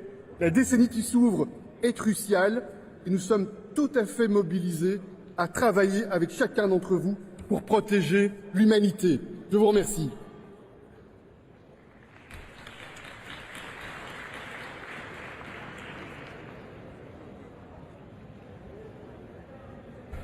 Thank you, Your Excellency. It is my pleasure to welcome Her Excellency Mr. Ursula von der Leyen, President of the European Commission. Your Excellency, you have the floor. Thank you very much, Mr. President. Fellow leaders, last September at the Climate Action Summit in New York, we called for concrete action. Now in Dubai, we have to deliver. At this COP, we will set a decisive step forward to protect the most vulnerable citizens worldwide. They undergo runaway climate change. They suffer loss and damage, and we will stand by their side. This COP is about ambition, it is about targets, and it is about finance. Let me start with ambition. Global emissions must peak by 2025. We must phase out fossil fuels, and we must reduce methane emissions. But what we are calling for globally, we also have to deliver domestically. So let me report on what we do in the European Union. The European Union has peaked already. We have reduced emissions, and we are on track to overshoot our target for 2030. And we just adopted a law to drastically reduce methane emissions. Second, on targets. This COP can make history. Last spring, the European Union launched a call to triple renewables and to double energy efficiency by 2030. We were joined by some early champions like the COP presidency, President Ruto, Prime Minister Modi, and many thanks to the International Energy Agency and IRENA for your strong support. By now, our call has grown into a powerful movement. More than 110 countries have already joined. That's fantastic. So I call now on all of us to include these targets in the final COP decision, because this sends a strong message to investors and consumers alike. There is no doubt the future of energy will be clean, it will be affordable, and it will be homegrown. And finally, on finance, we must meet the 100 billion target this year. Europe consistently delivered. Last year, the European Union contributed close to $30 billion in public climate finance. And of course, the European Union will contribute to the new Loss and Damage Fund. As of today, Team Europe is contributing more than $270 million so far. We must get the fund up and running, and we must do it fast. But we all know more is needed. We need to reform the international financial system. We need a strong green bond market, and we need more carbon pricing. Ladies and gentlemen, fellow leaders, dear friends, I wish for a successful COP28. Many thanks. Thank you, Your Excellency. May I remind the Speaker to maintain 3 minutes speaking time limit. Thank you. It is my pleasure to welcome Her Excellency Mr. Samia Suluhu Hassan, President of the United Republic of Tanzania.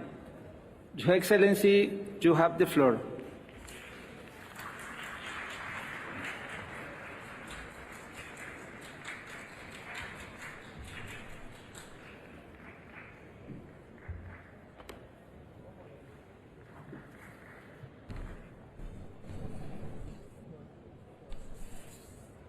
Your Excellency, President of COP28, Your Highnesses and Majesties, Excellencies, ladies and gentlemen, in Copenhagen, we committed 100 billion annually for climate action. Though far less than required, it is still not forthcoming. In Paris, we resolved to keep warming below 1.5 degrees Celsius. However, the current rate of warming is alarming. It must be said, unfulfilled commitment erode solidarity and trust, and have detrimental and costly consequences for developing countries. My own country is losing 2 to 3% of its GDP due to climate change. Excellencies, the clock is ticking. This year's IPCC report cautioned that adaptation options that are visible and effective today will become constrained and less effective with increasing global warming. Putting in place the global goal on adaptation framework is a matter of urgency and not a choice. We must match our intent with our actions, and we must act now. The decision is therefore ours: adhere to science or face the consequences. On our part, the United Republic of Tanzania, despite of our minimum emission contribution, we are doing our part.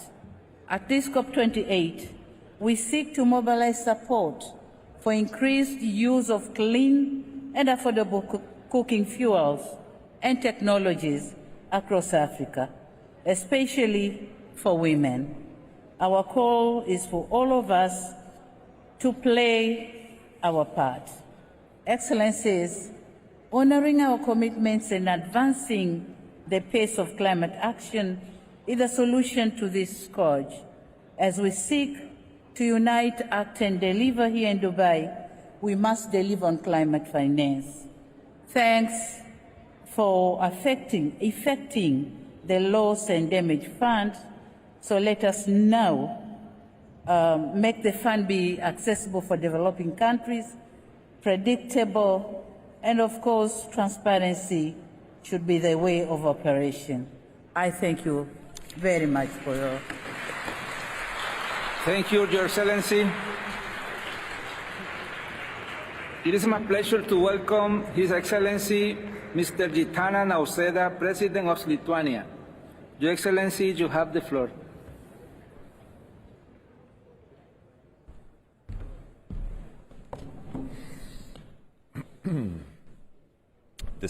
Distinguished colleagues, ladies and gentlemen, every year we come together to talk about the change.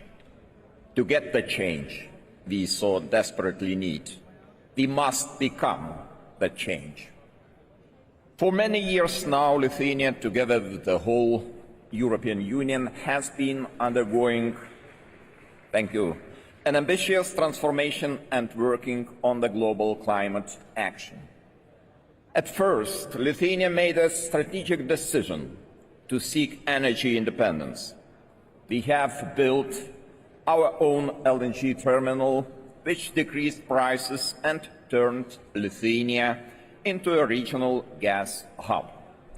Now we are proudly sharing our expertise worldwide. Today, we see renewable energy as the ultimate means of securing full energy independence and resilience, while also helping the planet Earth. By 2030, Lithuania is going to shift from the net importer of electricity to a self-sufficient green energy producer. We plan for renewable electricity generation to grow almost sevenfold. Last year, Lithuania was the second country globally in the solar energy generation increase. My country intends to use excess renewable electricity capacities to produce green hydrogen and to address energy efficiency. The second pillar of the green transformation, through new ambitious plans. Our general aim is to achieve a 70% reduction in greenhouse gas emissions by 2030 compared to 1990 levels, and to become climate neutral by 2050. The global response, too, can only be strengthened by methodical adaptation to climate change. We must all seek to be more resilient, to change our habits, and to reduce existing vulnerabilities. We also have to address the worst cases of ecocide, such as the one committed by Russia in its war of aggression against Ukraine. These actions are incompatible with international law and go against our joint efforts to stop climate change. Ladies and gentlemen, today Lithuania strongly commends the Presidency for a strong global response to the first global stocktake of the Paris Agreement.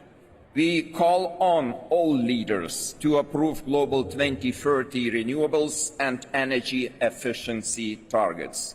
Let us work together as one team. Thank you.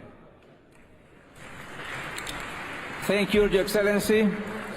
It is my pleasure to welcome His Excellency Mr. Emmerson Dambudzo Mnangagwa, President of Zimbabwe.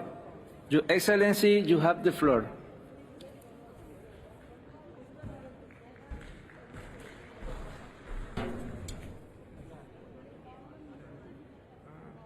Your Excellencies, Heads of State and Government, allow me to express my sincere gratitude to the government and people of the United Arab Emirates for successfully hosting this COP28 and for the hospitality extended to me and my delegation since our arrival here. Zimbabwe, like many other nations, continues to suffer from the negative socio-economic impacts of increased frequency of droughts, heightened intensity of tropical cyclones, and other severe weather events. No country can adapt to or mitigate these impacts alone. The ambitious emissions reductions expected from developed countries are urgent and critical to prevent a climate catastrophe. This is critical to ensure that vulnerable communities and workers in traditional industries are not left behind, and that the transition benefits all, while also creating decent green jobs and promoting social and economic stability. The global economic system, the ways we produce and consume, and the resource we use to support economic growth must all undergo drastic changes in order to meaningfully implement the goals of the Paris Agreement. Zimbabwe is walking the talk on its revised, nationally determined contributions. We are offering diverse opportunities for carbon trading in the energy sector through investments in solar, wind, mini hydro, and geothermal power generation. However, the illegal economic sanctions imposed on our country are inadvertently hindering climate action by impeding progress in our quest to address environmental challenges. We reiterate our calls for the immediate and unconditional lifting of these heinous sanctions. Aspects related to sustainable methods for increased agriculture production and productivity remain essential to our ability to feed ourselves. We welcome the first global stocktake at this COP28, which should help us to continuously review, improve, and transparently disclose our climate plans. This COP28 is called upon to persist in the mobilization of resources and adopting clear strategies for achieving the promised 100 billion climate finance. Let us all fulfill our responsibilities and use this gathering as another opportunity to carve out a sustainable future for the generations to come. May history remember us as those who took bold and resolute action to preserve our planet. I thank you. Thank you, Your Excellency. It is my pleasure to welcome His Excellency Mr. Umaro Sissoko Embalo, President of Guinea-Bissau. Your Excellency, you have the floor.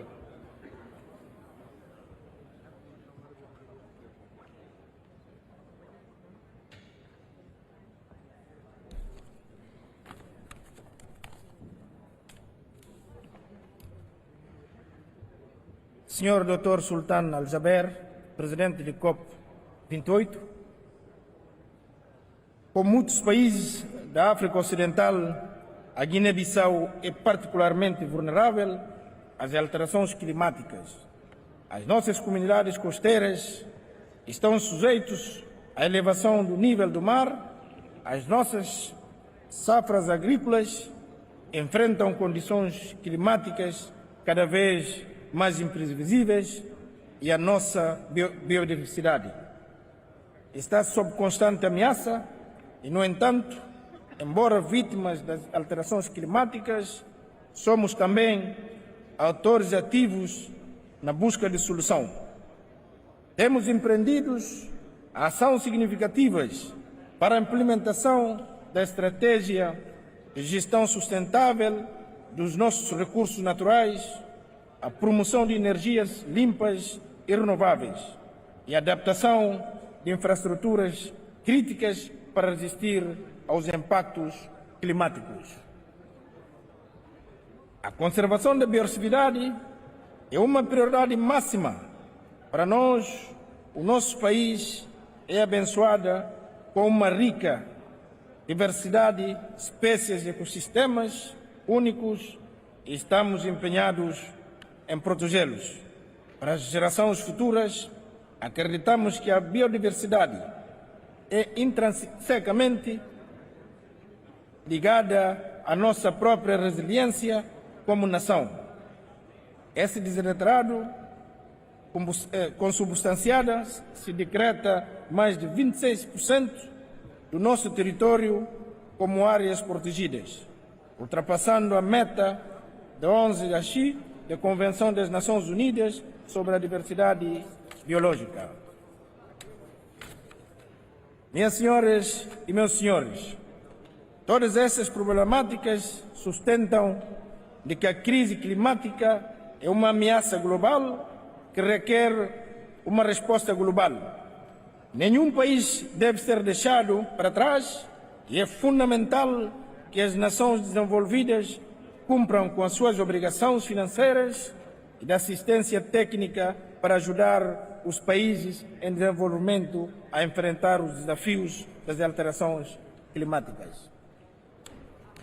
Falando em recursos financeiros, reiteramos a necessidade de fundos novos e adicionais para apoiar a adaptação e a mitigação das alterações climáticas. Nos países em desenvolvimento, esses recursos são cruciais para garantir que possamos implementar as medidas necessárias para enfrentar essa crise. Quanto à questão das perdas e danos climáticos, pedimos uma boa abordagem mais robusta e equitativa. As comunidades mais vulneráveis não podem ser abandonadas a enfrentar sozinhas as consequências devastadoras dos eventos climáticos extremos e catastróficos naturais. Reforçamos o nosso compromisso com o Acordo de Paris e com a construção de um novo regime climático baseado na justiça e na equidade. No entanto, é importante que façamos um balanço global consequente no nosso progresso até agora. O tempo está se esgotando e a ação decisiva é necessária para evitar as piores consequências das alterações climáticas. É nesse espírito que a Guiné-Bissau está empenhado em trabalhar em cooperação com todos os países presentes nessa conferência. Juntos podemos traçar um caminho e adotar medidas adequadas para um fim futuro mais sustentável, resiliente e justo para todas as nações e para as gerações futuras, com o fito de proteger o nosso planeta. Muito obrigado. Thank you, Your Excellency. It is my pleasure to welcome His Excellency Mr. Denis Sassou Nguesso, President of Congo. Your Excellency, you have the floor.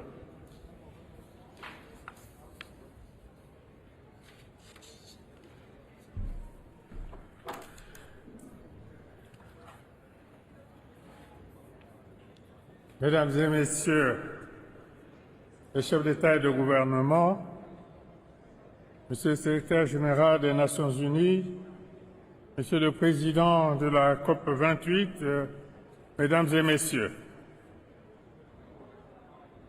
je voudrais adresser mes sincères remerciements à Son Altesse Mohammed ben Zayed Al Nahyan, Président des Émirats arabes unis, pour l'accueil chaleureux et l'hospitalité réservée à ma délégation et à moi-même. Je saisis cette opportunité pour réaffirmer le ferme engagement et la détermination de mon pays, la République du Congo, à participer activement à l'effort mondial de lutte contre les changements climatiques. Vous me permettrez, avant de poursuivre, de rappeler ce qu'à notre niveau et en tant que président de la commission climat du bassin du Congo, nous avons parcouru comme chemin depuis plus d'une décennie. Après l'accord de Paris, le rôle essentiel de nos forêts tropicales du bassin du Congo dans la régulation du climat a été enfin reconnu comme l'un des derniers poumons verts de la planète. Et les enjeux sont connus et les solutions ont été identifiées. Préoccupés par la recherche de ressources durables pour financer la gestion des écosystèmes forestiers et la préservation de sa biodiversité, nous avons initié l'idée de la création du Fonds bleu pour le bassin du Congo, dans le but de concilier la lutte contre les changements climatiques et le développement économique. Persuadé de l'importance des solutions basées sur la nature pour atteindre les objectifs de développement durable, ainsi que ceux de la décennie des Nations Unies pour la restauration des écosystèmes, j'ai lancé, lors de la COP27 à Sharm el-Sheikh, l'appel solennel à l'instauration d'une décennie mondiale de l'afforestation afin d'inverser le cours actuel de la destruction de nos forêts. C'est dans ce contexte que, 12 ans après sa première édition, mon pays a abrité en octobre dernier à Brazzaville le deuxième sommet des 3 bassins forestiers tropicaux et de biodiversité, à savoir l'Amazonie, le Bornéo-Mékong, Asie du Sud-Est et le Congo. Mesdames et Messieurs, les défis qui nous attendent sont considérables et ne cessent de croître d'année en année. Certains relèvent de notre propre responsabilité. Il nous revient de redoubler d'ardeur pour préserver ces derniers poumons de la planète et ces trésors de biodiversité que sont nos forêts tropicales. Ainsi, le devoir de solidarité à travers les demandes de compensation financière suite au renoncement volontaire de certains pays à des projets de développement non durable appelle et mérite toute l'attention de la communauté internationale. C'est le juste effort de solidarité et d'équité qui incombe à tous les pays appelés à œuvrer ensemble pour une planète Terre plus sûre, à l'abri des menaces et autres effets néfastes des changements climatiques. Mesdames et Messieurs, il n'est pas trop tard, il n'est jamais trop tard pour mieux faire, et je sais, Monsieur le Président de la COP28, que telle est votre ambition. Aussi, tous mes vœux et ceux du peuple congolais vous accompagnent pour que ce rendez-vous planétaire de Dubaï soit celui de la solidarité internationale. Ce combat, nous ne pouvons pas le perdre. N'oublions pas que l'histoire nous jugera sur la façon dont nous l'aurons mené. Je vous remercie. Thank you, Your Excellency. It is my pleasure to welcome His Excellency Mr. Mohammed Sheikh El Ghazazwani, President of Mauritania. Your Excellency, you have the floor.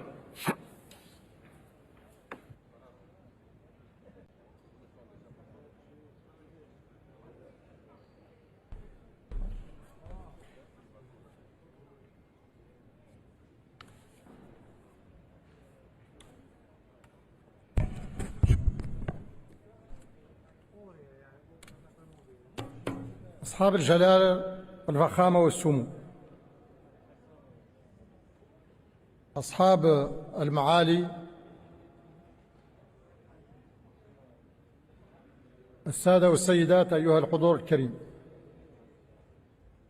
أود ابتداء أن أتقدم بجزيل الشكر لأخي صاحب السمو الشيخ محمد بن زايد آل نهيان رئيس دولة الإمارات العربية المتحدة الشقيقة على حفاوة الاستقبال وكرم الضيافة الأصيل، مهنئا إياه والشعب الإماراتي عموما على الاحتفاء بعيد الاتحاد وعلى استضافة هذه الدورة 28 لقمة دول اتفاقية الأمم المتحدة الإطارية حول التغير المناخي. فلطالما تبوأت دولة الإمارات العربية المتحدة بفضل الرؤى الاستشرافية لقيادتها الحكيمة مواقع الريادة في مجال تعزيز الاستدامة عموما ومواجهة التحديات البيئية خصوصا. وأهنئ كذلك صاحب المعالي سلطان الجابر رئيس قمة كوب 28 على التنظيم المحكم لهذه الدورة. كما أتقدم بالشكر الجزيل إلى صاحب المعالي السيد أنطونيو غوتيريس الأمين العام لمنظمة الأمم المتحدة على جهوده الكبيرة في مجال التغيرات المناخية. أيها السادة والسيدات، لا تبرز وحدة المصير الإنساني في أي مستوى من مستويات الحياة بأقوى وأوضح مما تتجلى عليه في التحديات البيئية. فمواجهة التغيرات المناخية إذن معركتنا جميعا، نربحها معا أو نخسرها معا، وكلنا ندرك أن لا سبيل لكسبها إلا بتضافر الجهود والتعاضد والتضامن، وهي تخاض أساسا على مسارين: مسار تعزيز القدرة على التكيف والصمود في وجه الانعكاسات السلبية للتغيرات المناخية على الأنسجة الاقتصادية والاجتماعية خاصة في الدول الأقل نمواً، ومسار الحد التدريجي من الانبعاثات الغازية ببناء مسارات تنموية ضئيلة الاعتماد على الكربون والتوسع في استخدام الطاقات المتجددة النظيفة. ولن تكون النتائج على أي من المسارين إلا بقدر التعاون والتضامن الدوليين. وباد للعيان أن هذا التضامن لا يزال من حيث الحجم والفاعلية دون المستوى المطلوب، فمن الملح والضروري إذن زيادة التمويلات الموجهة للتكيف والتحول البيئي بشكل كبير، ودفعها على نحو لا يفاقم مديونية الدول النامية. أيها السادة والسيدات، إننا في الجمهورية الإسلامية الموريتانية من أكثر الدول تأثراً بالتغيرات المناخية وما ينشأ عنها من تصحر وجفاف واضطراب في التساقطات المطرية من حيث الندرة والغزارة، فقد أصبح التصحر يغطي ما يربو على 80% من مساحتنا الترابية، وتسببت موجات الجفاف المتتالية في تمزيق أنسجتنا الاجتماعية والاقتصادية الريفية على قطاعات حيوية مثل الموارد المائية والإنتاج الزراعي والتنمية الحيوانية والثروة البحرية والمنظومات البيئية الطبيعية. ولذلك فنحن مدركون جيداً أن مواجهة التغيرات المناخية ضرورة اجتماعية واقتصادية وبيئية بل وأمنية. وانطلاقاً من ذلك بذلنا جهوداً كبيرة في مكافحة التصحر من خلال مبادرة السور الأخضر الكبير والمساهمة النشطة في لجنة المناخ لمنطقة الساحل واللجنة المشتركة لمكافحة آثار الجفاف في الساحل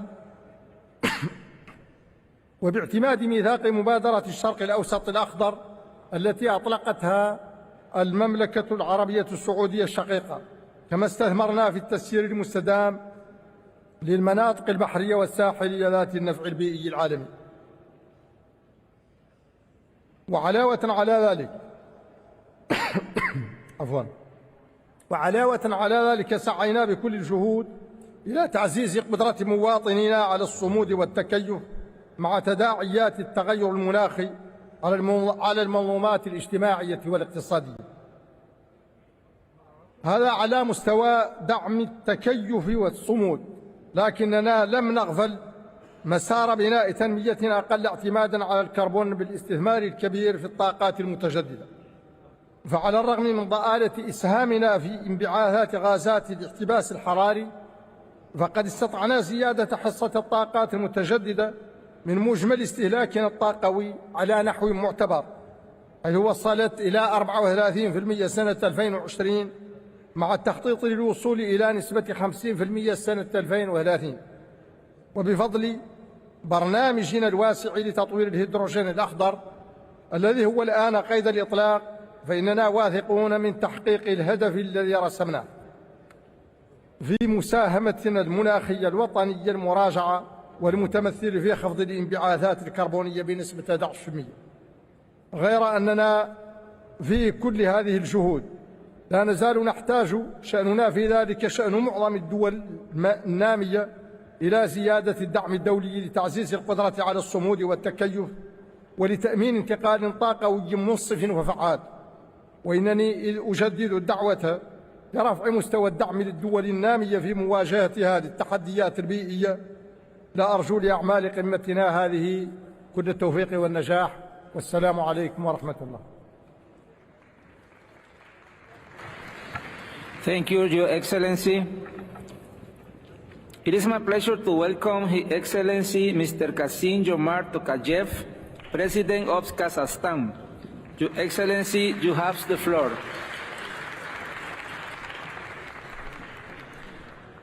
Kazakhstan fully supports the United Nations' urgent call for tangible actions to safeguard our environment for future generations. We were the first country in the region to have ratified the Paris Agreement and adopted a carbon neutrality strategy for 2060. The resulting new environmental code of Kazakhstan will drive comprehensive adaptation of green technology in practically every sector of our national economy. There is extraordinary potential for wind and solar power in my country, as well as for green hydrogen. We will continue to work closely with our partners to unlock it. As the world's leading exporter of uranium, providing 43% of global supply, Kazakhstan plays a crucial role in carbon-free electricity generation on a global scale. Indeed, as the world decarbonizes in the coming decades, critical minerals, including rare earth metals, will become indispensable. Kazakhstan is poised to become a major supplier of these transition minerals. We are also actively supporting private green initiatives.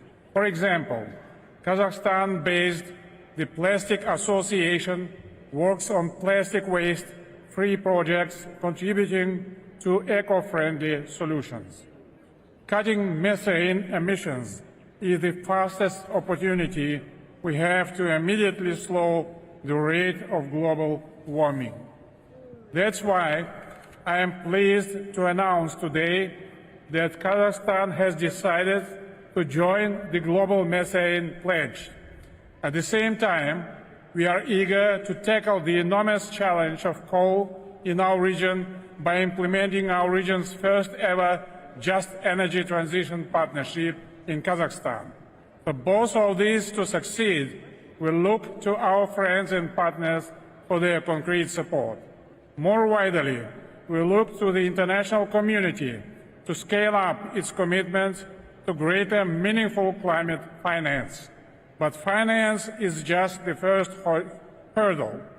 Even if we successfully limit global temperature rise to 1.5 degrees by 2050, Central Asian countries will still experience up to 2.5 degrees of temperature rise.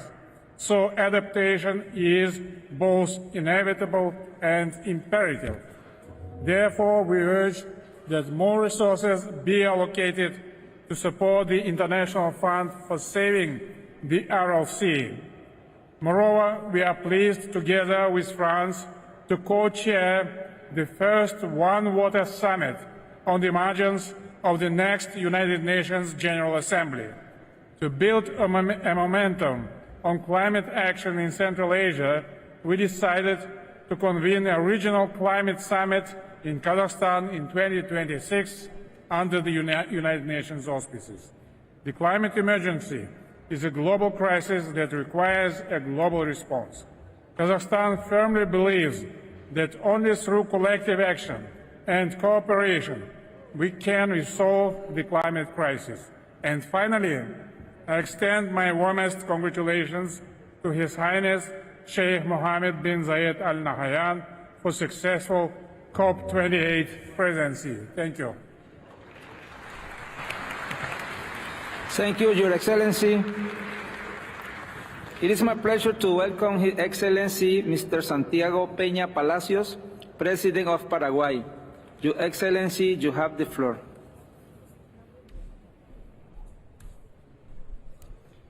Excelencias, me siento honrado de participar de la COP28.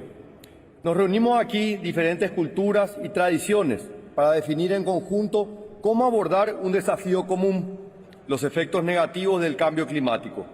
Esto demuestra que no es cierto que no pueda existir un diálogo entre tradiciones distintas. Espero sinceramente que aquí en Dubái marquemos un antes y un después en las medidas para reparar el daño aparecido en la tierra y el mar por manos humanas.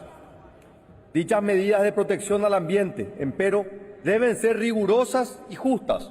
Sobre todo, deben respetar los principios rectores del Acuerdo de París, como el de responsabilidades compartidas pero diferenciadas, teniendo en cuenta las capacidades y condiciones particulares de los Estados, especialmente en aquellos que necesitamos afianzar nuestro desarrollo. En mi país, Paraguay, 100% de la energía es limpia y es renovable. Sí, escucharon bien. 100% de la energía es limpia y es renovable. Albergamos una riqueza biológica única y un sólido potencial como sumidero de carbono. El 44% del territorio nacional cuenta con cobertura forestal y el 15% se encuentra bajo el régimen de áreas silvestres protegidas. El 94% de la superficie sembrada de soja en la región oriental de mi país, de la que somos el sexto mayor productor mundial, está libre de deforestación. Estamos entre los 10 principales exportadores de carne vacuna del mundo, cuya calidad está garantizada por el cumplimiento estricto de los protocolos sanitarios y con alimentación basada en pastura natural. Nuestras emisiones de CO2 son las más bajas de la región latinoamericana, representando solo el 0,1% de las emisiones globales.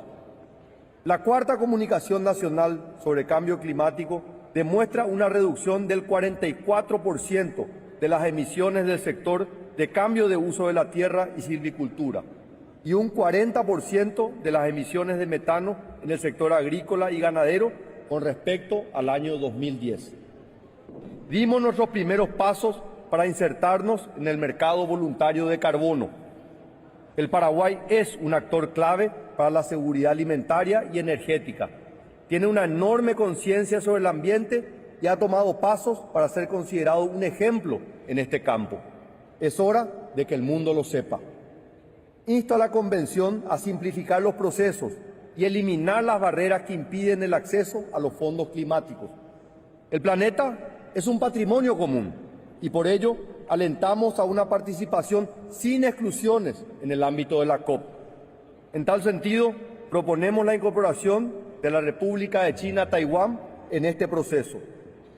Finalmente, señor presidente, quisiera enfatizar la importancia de promover un enfoque más equitativo y no punitivo en los desafíos que enfrentamos en materia climática. Los países en vías de desarrollo no podemos postergar nuestro desarrollo por exigencias unilaterales que rayan la arbitrariedad. El Paraguay, queridos amigos, aboga por un planeta verde, solidario y próspero, en el que todos cumplamos con los compromisos asumidos para reconstruir la confianza en el sistema multilateral. Tengo la convicción firme de que en nuestros esfuerzos conjuntos primará la determinación de dejar un digno legado a las futuras generaciones. Esto es, que tendremos la sabiduría de dejar un mundo mucho mejor del que hemos encontrado. Muchas gracias. Thank you, Your Excellency. It is my pleasure to welcome His Excellency Mr. Abdullah II Jamal Rashid, President of Iraq. Your Excellency, you have the floor.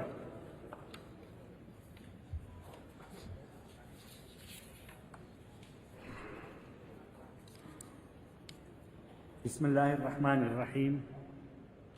أصحاب الجلالة والفخامة والسمو والمعالي، السلام عليكم ورحمة الله وبركاته.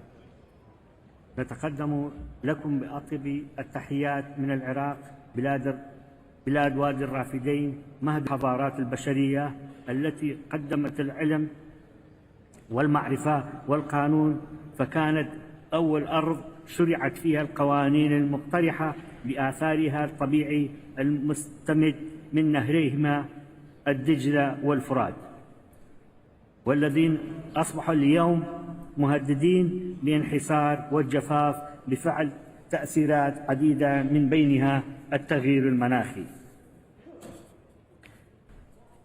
إن العراق بلد القليل انبعاثات من غازات الاحتباس الحراري، إلا أنه من أكثر بلدان العالم هشاشة تجاه التغييرات المناخية، خصوصا في قطاع المياه والزراعة، إذ يواجه أزمة مائية شديدة الخطورة. فما نعانيه اليوم بفعل تراجع إيراداتنا المائية من دول المنبع وتأثير التغيير المناخي وأساليب الري التقليدية أصبح يهدد إرث الحضارة وحاضرنا ومستقبل الأجيال القادمة.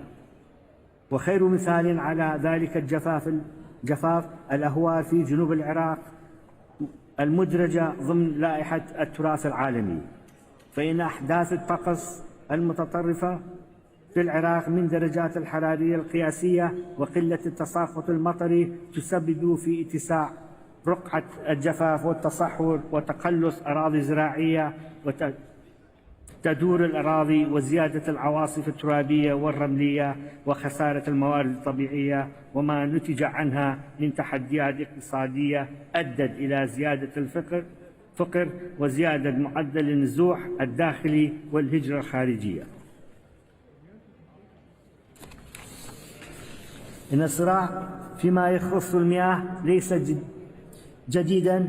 وضع العراق كدولة مصب ليس نادرا، ولضمان التوزيع العادل للمياه نرجو أن يشمل نقاشكم فيما يخص الخسائر والأضرار والحقوق العادلة للدول المصب لضمان أمنها المائي، فلا أمن غذائي من دون ماء. وهنا نشير إلى ما قام به أسلافنا في بلاد الرافدين، حيث أوجدوا حلولا لهذه الإشكالية قبل 4500 سنة، وذلك بعقد أول اتفاقية لتقاسم الموارد المائية عن طريق التفاوض. وها نحن اليوم نسعى لذلك على مستوى عالمي من خلال مجموعة من الاتفاقيات، آخرها اتفاقية الحماية والاستخدام المستدام للمياه العابرة، والتي نعمل على اعتمادها وتفعيلها للسرعة الممكنة. يأتيكم العراق متأخرا إذا لم ينتمي لاتفاقية المناخ إلا سنة 2009، وذلك بسبب إهمال النظام السابق للبيئة، إلى أننا مصممون على مضى قدما وبخطوات متسارعة لكي نقوم بما يجب علينا.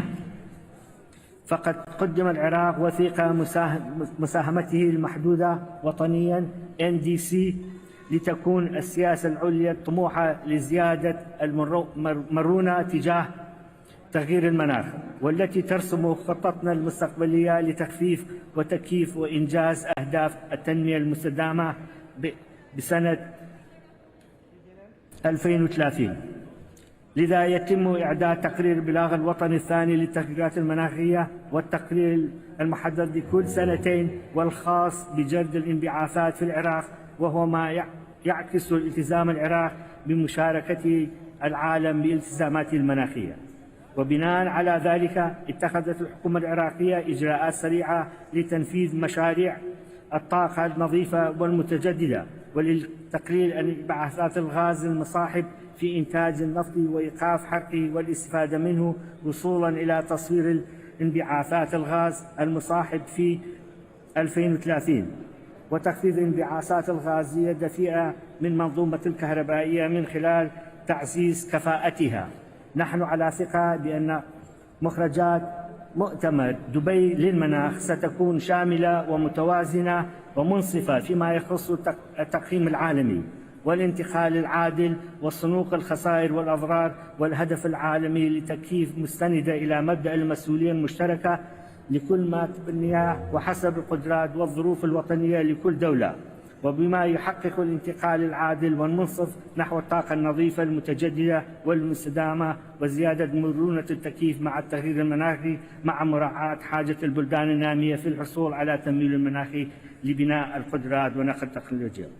وفيما يخص منطقتنا فإن العراق والدول المجاورة في الخليج على خطوط أمامية لمجابهة آثار التغييرات المناخية، وحتى إن استطاع العالم أن ينجز أهداف اتفاق باريس ويحدد من زيادة معدل الحرارة إلى ما دون درجتين، إلى أن ارتفاع الحرارة خاصة على شواطئ الخليج سيتجاوز هذا الحد بعدة درجات. ونحن منذ الآن نعاني من ارتفاع درجات الحرارة ومن العواصف الترابية ومن شحة المياه، وكذلك هذه التغييرات لا تعترف بحدود الدول، كما أن دولنا تعتمد في اقتصادنا على الوقود الأحفوري، وهي فئة تأخذ اتفاقية المناخ ظروفها الخاصة بنظر الاعتبار، وكل إجراء يقوم به أي منا سواء في مجال التخفيف أو في مجال التكييف سيكون له أثر إيجابي يمتد إلى دول الأخرى. فلا خيار لدينا إلا أن نتضافر بجهودنا كي نواجه سوية وبكل إمكانياتنا أخطار التغيير المناخي.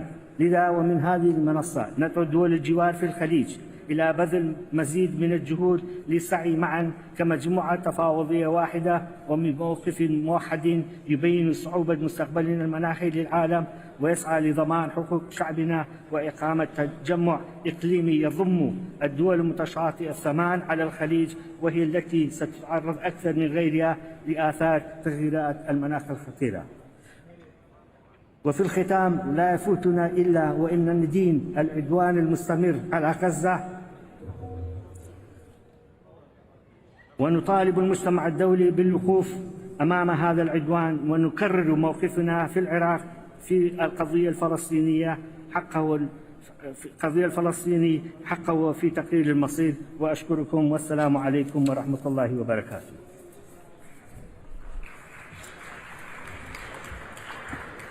Thank you, Your Excellency. It is my pleasure to welcome His Excellency Mr. Aleksandar Vučić, President of Serbia. Your Excellency, you have the floor.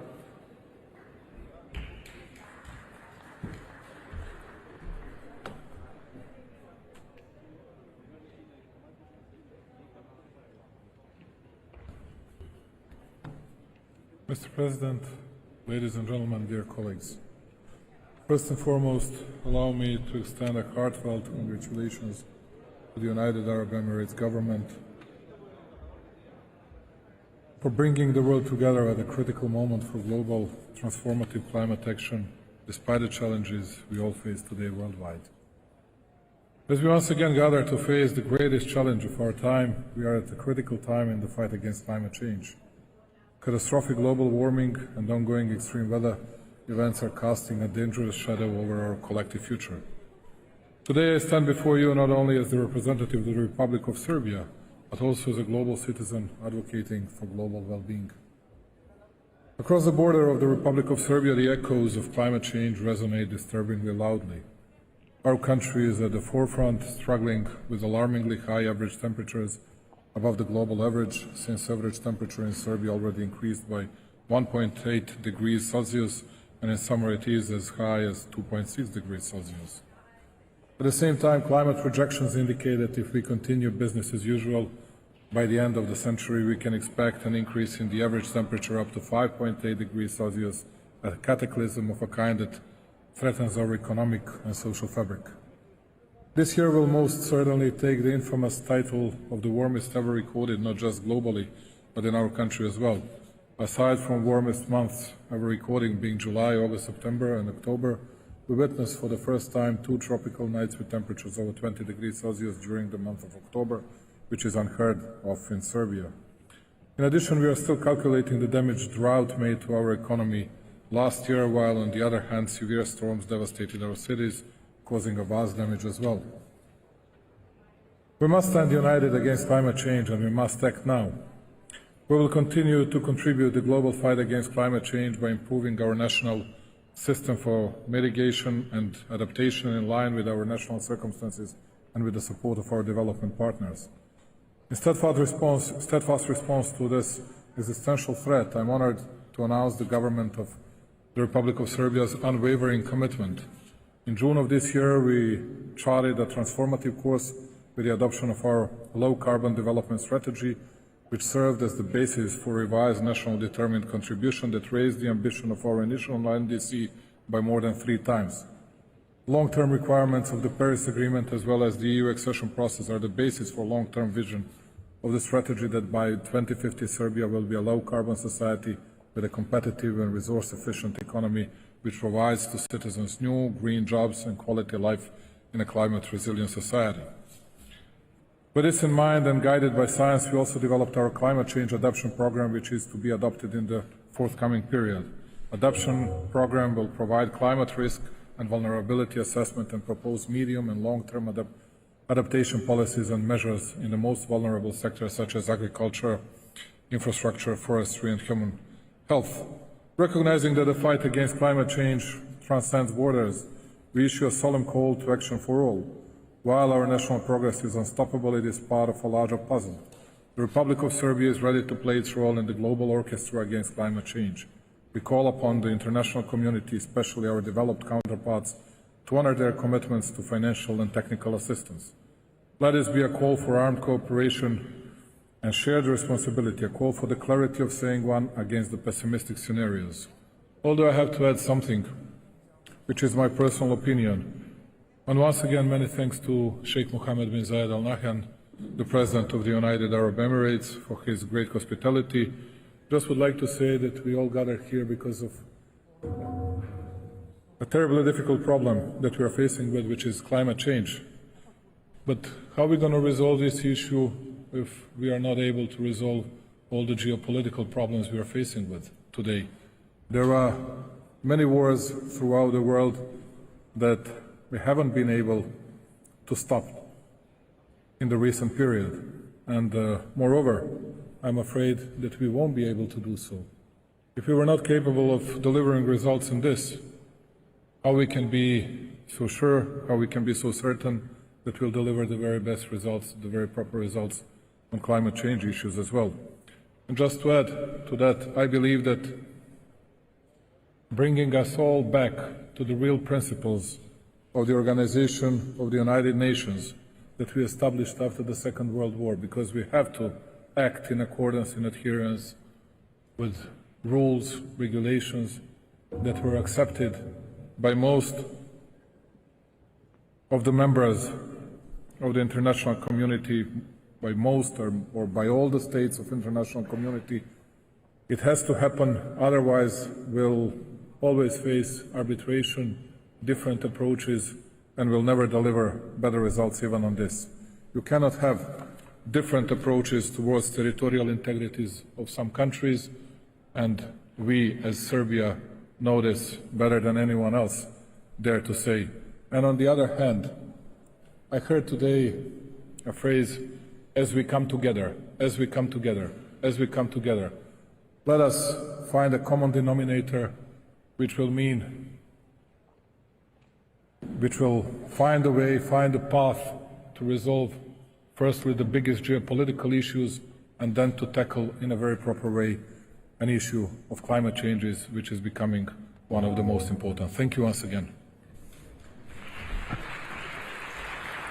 Thank you, Your Excellency. It is my pleasure to welcome His Excellency Mr. Wavel Charles Ramkalawan, President of Seychelles. Your Excellency, you have the floor.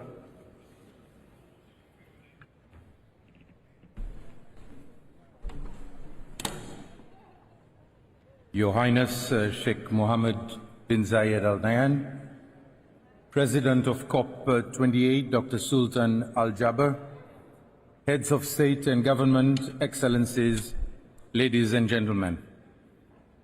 I would like to express my gratitude to His Highness Sheikh Mohammed bin Zayed Al Nahyan and to the people of the United Arab Emirates for the warm welcome and hospitality extended to my delegation and myself. I take this opportunity to congratulate you on the organization of COP28 and wish you prosperity as you celebrate your 52nd National Day. The collective efforts to foster cooperation in response to the most pressing issue of our time are indeed commendable. I am honored, therefore, to address this esteemed assembly on behalf of the people of Seychelles. In our shared pursuit of a sustainable future, the urgency of our deliberations here in Dubai cannot be overstated. As parties to the Convention, we committed to deliver on commitments such as the USD 100 billion promise, scaling up adaptation finance, new collective quantified goal on finance, and most recently, the Loss and Damage Fund. We are yet at another COP, and I am disheartened to state that most of these commitments are yet to be fulfilled, despite the urgency required to address the climate crisis. As leaders, I call for your unwavering shift in political will that will translate into concrete actions so as to confine global temperature rise within the critical threshold of 1.5 degrees Celsius. Excellencies, ladies and gentlemen, small island developing states are on the front line of climate change, facing rising sea levels, coastal erosion, increased frequency of extreme weather events, and the loss of vital ecosystems. Whether we are high income, low income, or among the least developed countries, our specificities are the same, and what the industrialized nations emit have a direct impact on our coastlines and livelihoods. We are simply islands floating in the ocean, and therefore we must be treated as a unique and separate category when it comes to assisting us. I call on SEEDS to unite and support each other. As I speak, my country is experiencing devastating impacts of climate change, specifically damage to the coastline and critical coastal infrastructure caused by higher tides, frequent storm surges, and heavy rainfall. Coupled with other impacts, these are endangering the livelihoods of my people and our islands. A recent comprehensive survey only on the main populated granitic islands of the Seychelles, conducted by our technical teams, estimated that we need over 50 million USD for road infrastructure works and other measures to mitigate coastal erosion. Our updated NDC highlighted a further 600 million USD will be required over the next 10 years for both mitigation and adaptation sector, translating to 5% of GDP annually or 10% of the annual budget. If we are to add the disaster happening to our Coralline Islands, that figure could be doubled, let alone tripled. Like many SEEDs, 90% of the country's infrastructure and human activities occur along its low-lying coastal areas and are thus vulnerable to the impacts of climate change. The current trajectory means Seychelles' economy stands to be severely undermined, whereby forcing us to divert much-needed finance to environment protection instead of investing in education, health, sports, agriculture, food security, modernization, and giving our people a better standard of living. Ladies and gentlemen, we made history last year by establishing the Loss and Damage Fund, and this year we made history again by operationalizing the Loss and Damage Fund on the first day of this COP, with UAE and Germany pledging $100 million each. It is absolutely vital that this fund is equitable and genuinely helpful to countries that are experiencing climate-related disasters. It should be inclusive enough without limiting access to finance, especially for high-income SEEDs like Seychelles. We need less complicated and complex financial mechanisms that will allow us SEEDs to easily access those financial opportunities. Again, my call is to consider our special circumstances as islands in the middle of oceans. Seychelles, for example, is known to be outside the cyclone belt, and we are considered high income. But when a cyclone hits neighboring Madagascar or Mauritius, the effects of adverse weather conditions affect all our islands, including our capital. In April 2016, Fantala, a Category 5 cyclone, hit one of our islands 3 times, destroying everything, including the communication network and homes of workers, creating 2 new islands in the lagoon. The resulting tsunami of the earthquake of December 2004 in Sumatra, Indonesia, thousands of miles away, traveled all the way to Seychelles, destroying human life and coastal infrastructure. My point is very simple. Don't categorize islands into economic bands, but treat all islands in the same manner and allow all of us to have access to the Loss and Damage Fund. We all lose from the damage you cause, yet we clean up our emissions and help mop up those of industrialized nations. The current criteria used to access concessionary finance puts SEEDs such as Seychelles at a severe disadvantage under the current labels.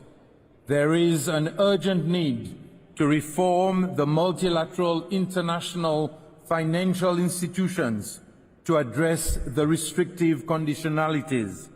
This reform is necessary to help fund climate change projects. In other words, finance needs to be more readily available, accessible, and affordable to support these projects. As the current chair of SEEDSDOC and the African Island States Climate Commission, my plea to COP28 is for the developed world and the multilateral international financial institutions to have a fresh look at the seeds, which in fact are large oceanic states, and to take into account our respective particularities. Despite contributing very little to global emissions, seeds like Seychelles bear the brunt of the climate crisis. We are actively engaged in decarbonizing our energy sector, including transitioning to green mobility. Additionally, as a dedicated environment champion, Seychelles remains committed to safeguard its terrestrial and marine ecosystems.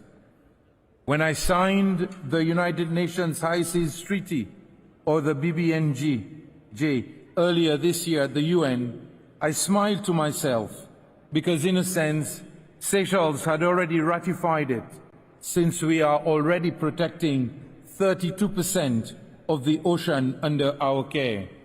We are protecting nearly 100% of our seagrass and that of our mangroves, and another 50% of our scarce land mass.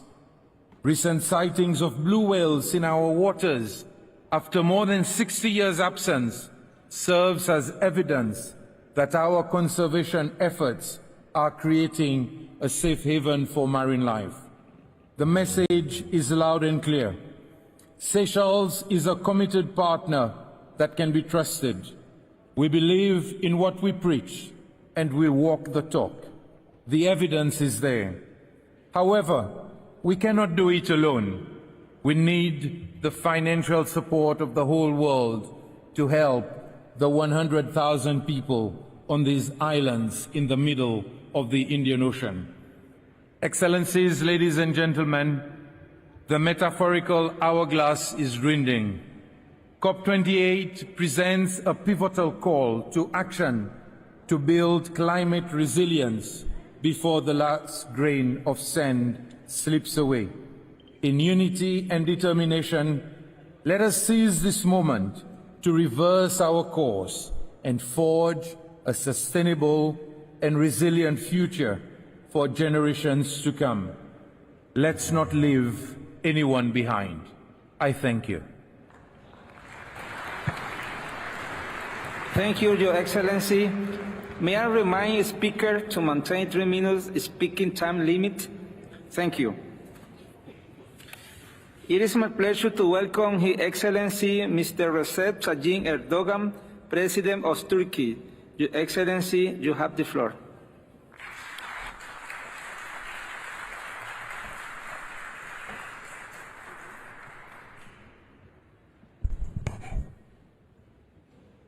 Saygıdeğer devlet ve hükümet başkanları, Sayın Genel Sekreter, sizleri şahsım ve milletim adına en kalbi duygularımla selamlıyorum.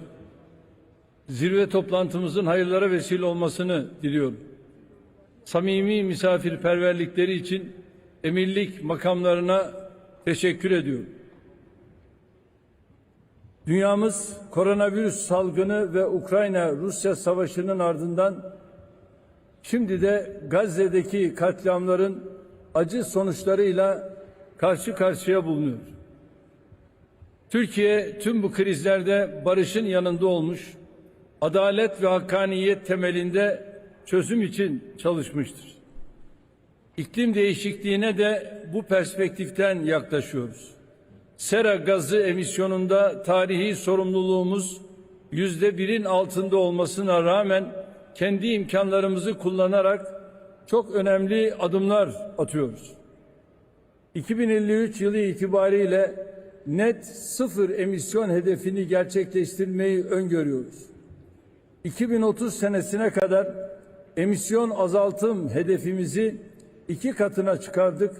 Bu kapsamda yıl sonu itibariyle ise 66,6 milyon ton karbondioksit emisyon azaltımı bekliyoruz. Toplam kurulu güç içerisinde yenilenebilir enerji kaynaklarının payını %55'e yükselttik. Bu oranla Avrupa'da 5. dünyada ise 12. sırada yer alıyoruz. Jeotermal kurulu gücünde Avrupa'da 1. dünyada 4.'yüz. Hidroelektrik santrali kurulu gücünde ise Avrupa'da 2. dünyada 9. sıradayız.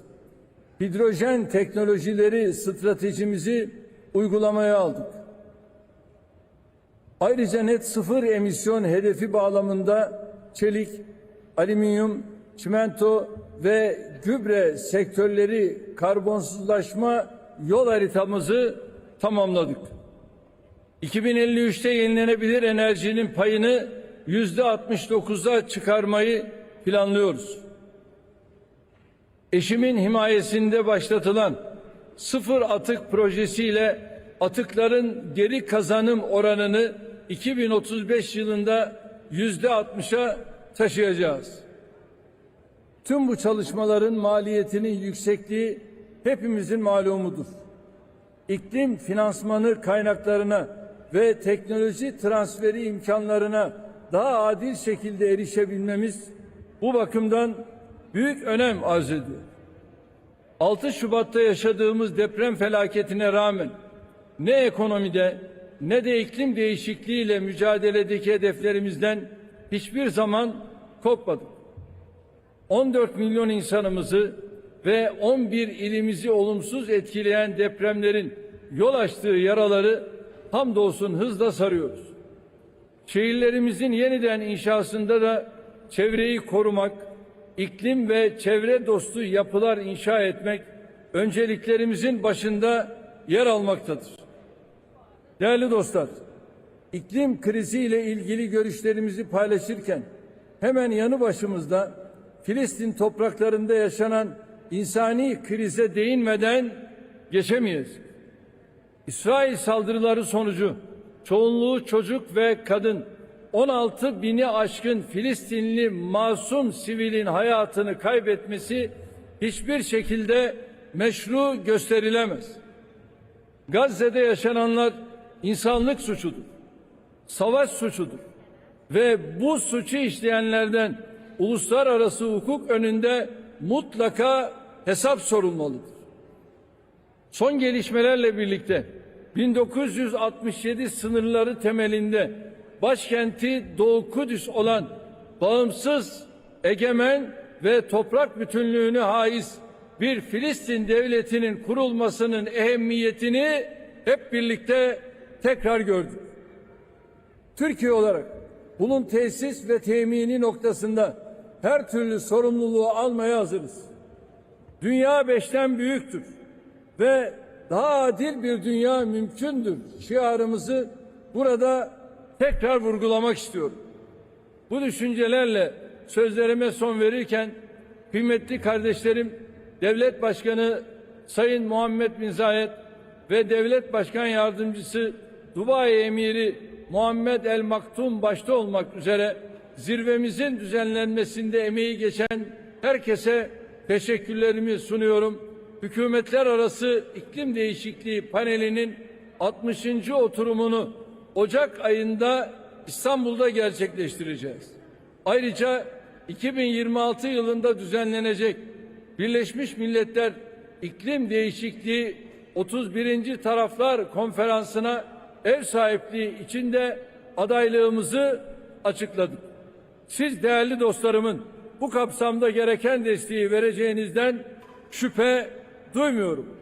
Sizleri en derin saygıyla, sevgiyle selamlıyorum. Kalın sağlıcakla.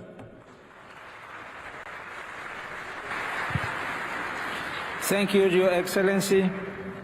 It is my pleasure to welcome Her Excellency Mr. Zuzana Čaputová, President of Slovakia. Your Excellency, you have the floor.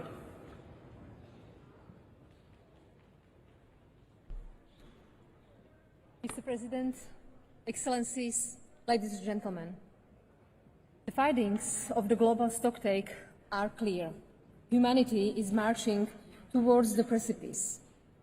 How many more climate fora do we need to avoid a free fall into it?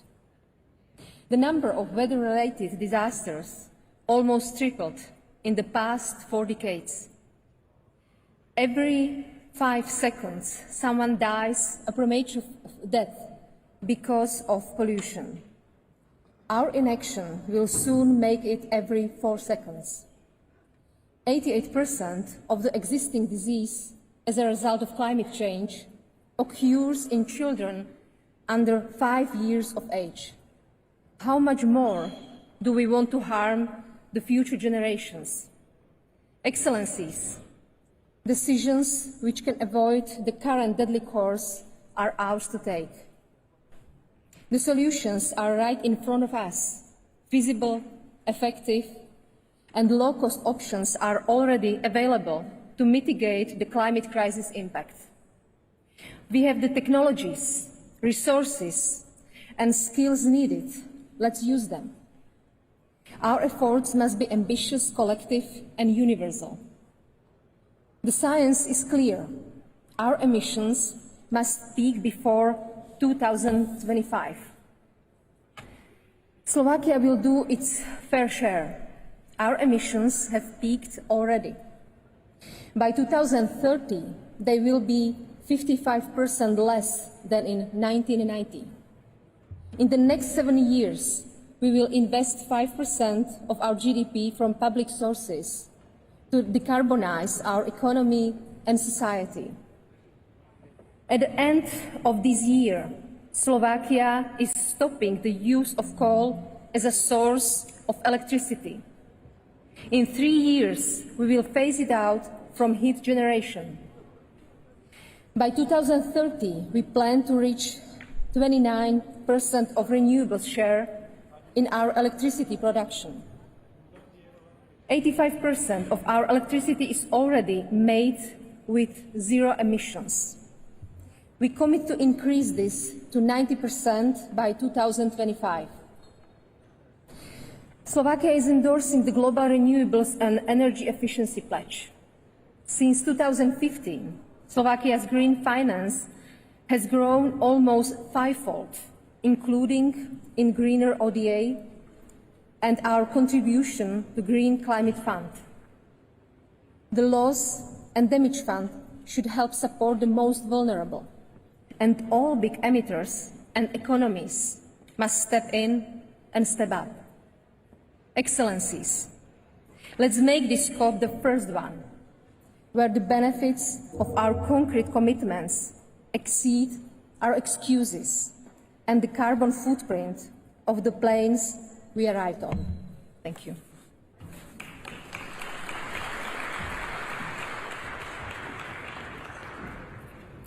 I thank you, Your Excellency, for your statement. It is now my pleasure to welcome His Excellency Mr. Felipe Jacinto Nyusi, President of Mozambique.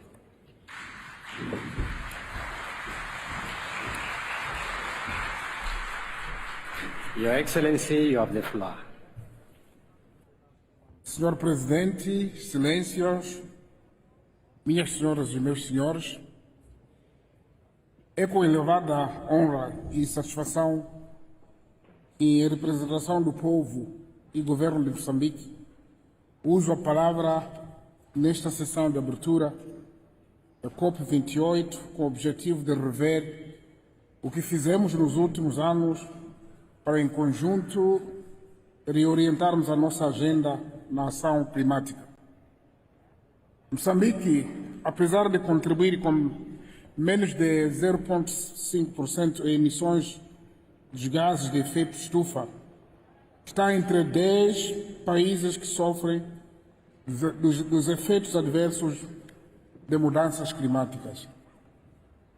As intempéries registradas de janeiro a março deste ano, que inclui o ciclone Freddy, o mais duradouro, causou morte de 306 pessoas, afetou cerca de 1,3 milhões de pessoas e destruiu diversas infraestruturas econômicas, sociais e produtivas. Neste contexto, nós apoiamos iniciativas inovadoras de financiamento como de conversão da dívida pela ação climática e acesso ao financiamento concessional aos países em desenvolvimento. Moçambique aderiu à iniciativa africana dos mercados de carbono e iniciamos a elaboração de um plano de ativação do mercado de carbono. Estamos em negociações com alguns países para assinar um acordo de venda dos resultados de redução de emissões.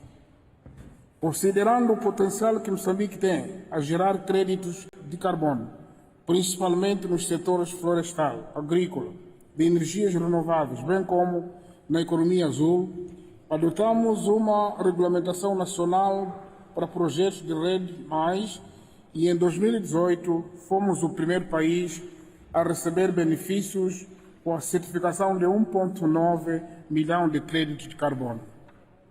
Em termos do uso de energias renováveis para a produção de energia elétrica, em Moçambique, cerca de 70% da energia produzida vem de fontes hídricas, 14% de gás natural e 16% de restantes fontes com destaque para a energia solar. Sendo esta a primeira COP, após o Acordo de Paris, a fazer balanço global da situação em termos de mitigação das mudanças climáticas, aproveitamos a oportunidade para instar as partes a honrarem os compromissos assumidos de apoiar os países que pouco contribuem às emissões de gases de efeito estufa, mas possuem recursos domésticos limitados para financiar a ação climática. Ainda instamos as diferentes instituições governamentais e não governamentais para aumentar o financiamento às ações de investigação e inovação tecnológica, porque com o conhecimento científico, as comunidades poderão saber como melhor se adaptar às mudanças climáticas. Excelências, adiar a ação climática hoje é um claro investimento na destruição de forma irreversível do nosso planeta e da humanidade. Termino convidando os parceiros privados e públicos para se juntar a nós na viabilização da iniciativa para a gestão sustentável e integrada da floresta de Miombo, lançada com a Declaração de Maputo. O Miombo, com os seus recursos de conhecimentos, porque a mudança climática são das ameaças à floresta Miombo, um ecossistema rico em biodiversidade. E estamos a agendar uma conferência internacional no próximo ano para discutirmos sobre Miombo e assim darmos a nossa contribuição para o sequestro de carbono. E muito obrigado a todos pela atenção.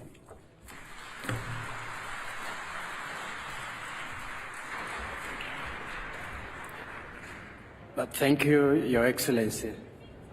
It is my pleasure to welcome His Excellency Mr. Rashad Mohammed Ali Al-Alimi, President of Yemen.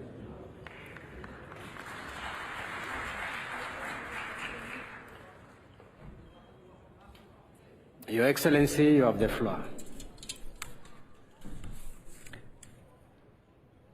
بسم الله الرحمن الرحيم. صاحب السمو الشيخ محمد بن زايد رئيس دولة الإمارات العربية المتحدة، أصحاب الجلالة والفخامة والسمو رؤساء الدول والحكومات، السيد أنطونيو غوتريش أمين عام الأمم المتحدة، السيد رئيس المؤتمر، الحضور جميعا. في البداية أود أن أعرب عن خالص التقدير وأصدق التهاني للأشقاء في دولة الإمارات العربية المتحدة على التنظيم والاستضافة الكريمة لهذه القمة العالمية الرفيعة، والشكر موصول أيضا للأمم المتحدة وأمينها العام على جهوده المنسقة مع الأطراف المعنية من أجل الوصول إلى هذه المحطة الجديدة لمواجهة المخاطر المتسارعة التي تهدد حاضر ومستقبل كوكبنا. السيدات والسادة، منذ نحو عام التقينا على أرض مصر الكنانة من أجل الأهداف ذاتها التي تضعنا في كل مرة أمام مسؤوليات ثقيلة والتزامات حاسمة يجب الوفاء بها لحماية كوكبنا في ظل تزايد مخاطر التغيرات المناخية مع كل ارتفاع جديد في درجات الحرارة التي وصلت ذروتها القياسية هذا العام. وها نحن اليوم نجتمع في رحاب مدينة دبي بدولة الإمارات العربية المتحدة التي عرفت طريقها مبكرا للتحول نحو الحيازات الخضراء بإلهام من مؤسسها الراحل الشيخ زايد بن سلطان آل نهيان طيب الله ثراه، على أمل أن نرى تقدما حقيقيا في الجهود الجماعية لخفض الانبعاثات وبناء القدرة على التكيف وتعزيز تمويل برامج المناخ، وخصوصا ذلك الموجه إلى دولنا الأقل نموا التي تزداد خسائرها عاما بعد عام. أصحاب الجلالة والفخامة والسمو، السيدات والسادة، في الشهر الماضي شاركنا أهلنا في محافظات المهرة وسقطرى وحضرموت أياما عصيبة في قلب أسوأ عاصفة مدارية شهدها بلدنا المنكوب بحرب الميليشيات الحوثية المدعومة من النظام الإيراني. فقد جعل إعصار تيج الذي تعرضت له بلادي مدنا بأكملها معزولة عن محيطها، وتسببت بأضرار جسيمة في الخدمات الأساسية، كما جرفت الفيضانات حيازات زراعية واسعة ودفعت مؤقتا بآلاف السكان بعيدا عن منازلهم ليضافون إلى ملايين المشردين من بطش الميليشيات الحوثية الإرهابية على مدى السنوات العشر الماضية. إن اليمن أيتها السيدات أيها السادة يواجه تحديات أمنية واقتصادية وسياسية بالغة الصعوبة جراء الحرب المستمرة التي ترفض الميليشيات الحوثية كل المبادرات لوقفها وإنهاء المعاناة الإنسانية الأسوأ في العالم، وهو ما يجعل الجهد الوطني في التصدي لمخاطر التغير المناخي أمر في غاية التعقيد. وفي بلادنا ساهمت الحاجة للكهرباء في ظل ظروف الحرب القاهرة إلى إطلاق جهد مجتمعي واسع للتحول نحو الطاقة الشمسية التي قد تصل قدرتها التراكمية إلى نحو 400 ميجاوات على مستوى البلاد. وهنا يجب التوقف باعتزاز وتقدير لمساهمة أشقائنا في دولة الإمارات العربية المتحدة في دعم مشاريع الطاقة المتجددة التي دخلت الحزمة الأولى منها في مدينة عدن بقدرة 120 ميجاوات، على أمل زيادة هذه المشاريع إلى 1000 ميجاوات. كما أننا نخطط لزراعة 1,000,000 شجرة سدر في 10 محافظات ضمن مبادرة الأمير محمد بن سلمان للشرق الأوسط الأخضر. أتمنى لكم التوفيق جميعا لتحقيق كل الأهداف التي اجتمعنا من أجلها، والسلام عليكم ورحمة الله وبركاته. I thank you, Your Excellency, for your statement. It is my pleasure to welcome His Excellency Dr. Hage Geingob, President of Namibia.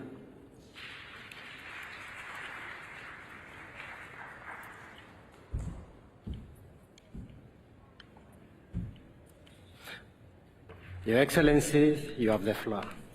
Thank you. Your Excellency, President, United Arab Emirates,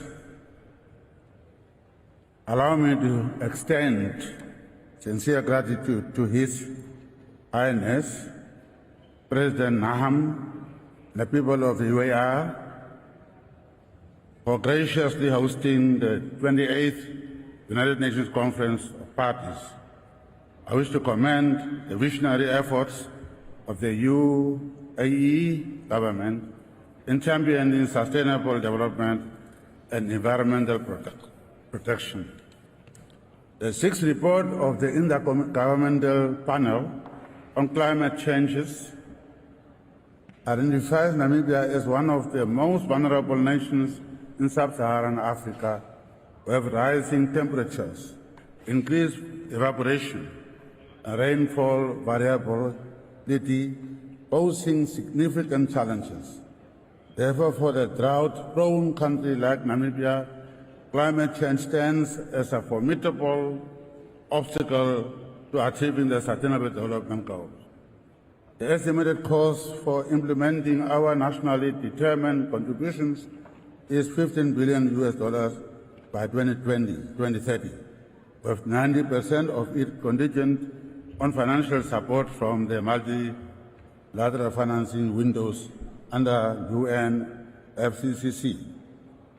Namibia has established a world-class blended finance infrastructure fund that is ready to receive climate financing today to facilitate necessary action we need. Our national adaptation plan is enhanced by the announcement Namibia made 3 years ago during the 75th General Assembly, boldly signaling our intention to leverage innovative financial tools to mobilize sustainable climate financing to combat climate change. 1 year later, in Glasgow, Scotland, on the margins of COP26, we announced the development of large-scale green hydrogen projects that will provide the world with the clean molecules needed to decarbonize hard-to-abate sectors. Today, as part of our efforts to build green industrial clusters in Namibia, we are developing more than 9 hydrogen projects. To do so successfully, we must deploy more than $20 billion to give future generations a fighting chance against a warming climate.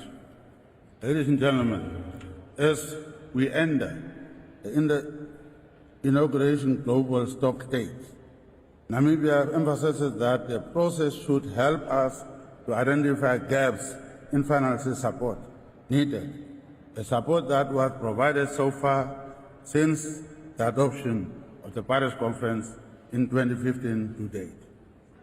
Finally, COP28 provides a platform for nations to strengthen partnerships, share knowledge, and collectively tackle the global challenges posed by climate change. Solidarity, equity, and cooperation are essential if we are serious about fixing climate finance and placing livelihood at the heart of climate action. Let us seize this moment at COP28 to avert a climate catastrophe. Let us seize this moment by taking bold decisions that will protect our planet for generations to come. No more conferences, but only implementation. I thank you.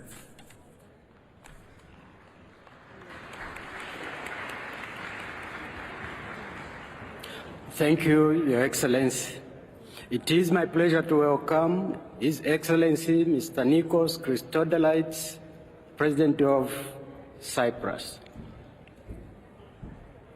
Your Excellency, you have the floor. Excellencies, distinguished guests, I would like to take this opportunity to express my deepest appreciation to the government of the United Arab Emirates for hosting and steering the work of COP28 and indeed for its leadership on climate change. There is an evident reason why the world's attention is focused on our deliberations here in Dubai. The gravity of the situation regarding climate change calls for global action, for swift and resolute decisions, but also leveling up our ambition for the future of our planet and for the future generations. It is a global challenge that recognizes no borders and can only be addressed through multilateral cooperation. Indeed, the latest IPCC report of March 2023 details the magnitude of changes in the climate system caused by anthropogenic emissions that is unprecedented in the history of humanity. Human-caused climate change is increasing both the frequency of the magnitude of extreme weather events in the whole world, devastates our ecosystems and livelihoods, as well as, by consequence, our societies and economies. For some part of the world, that is already an existential threat. Excellencies, Cyprus, situated at the heart of the Eastern Mediterranean and the Middle East, an area that is highly vulnerable to the impact of climate change, is experiencing these effects at higher levels than the global averages. During the last few years, we have witnessed higher frequency and extent of huge wildfires, droughts and floods, as well as prolonged periods of extreme heat waves. These phenomena have destroyed large parts of our forests, as well as the unique ecosystems in our region, and have had a devastating impact on livelihoods, demanding urgent national and regional responses. Dear friends, deep emission cuts are necessary across countries and all sectors of activity within our societies. It is clear that we must act urgently, decisively, and collectively.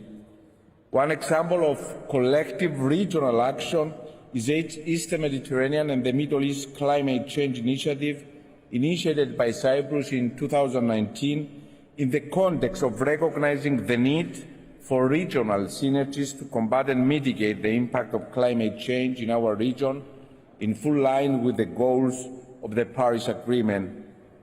Last year, in Sharm el-Sheikh, the heads of state and governments of countries belonging to the initiative adopted a political declaration as well as the regional action plan. Currently, we are in the process of moving forward with its implementation. We initiated a dialogue and stock-taking with the countries that are part of this initiative to jointly undertake and move forward specific projects and actions to promote climate change mitigation and adaptation. Furthermore, firmly believing in the necessity for regional and transnational cooperation, the Republic of Cyprus will host in 2024 the first Commonwealth ministerial meeting on the sustainable use of the ocean.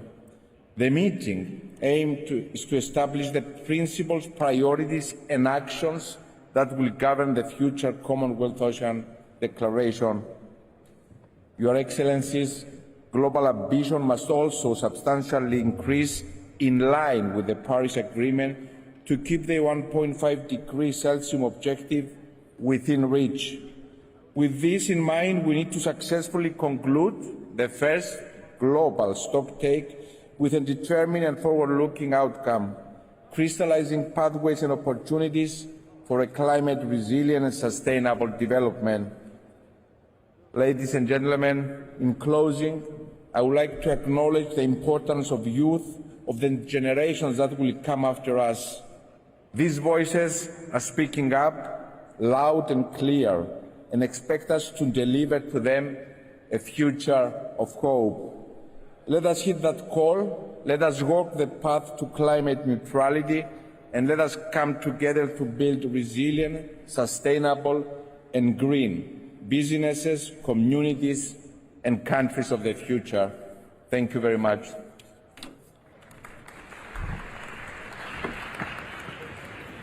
I thank you, Your Excellency, for your statement. It is my pleasure to welcome His Excellency Mr. Vahagn Khachaturyan, President of Armenia.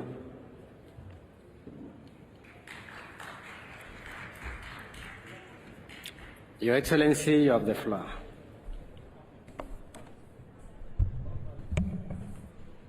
Mr. President, Excellencies, ladies and gentlemen, I would like to congratulate the President of the United Arab Emirates, His Highness Sheikh Mohammed bin Zayed Al Nahyan, and the government of United Arab Emirates on excellent organization of the COP28.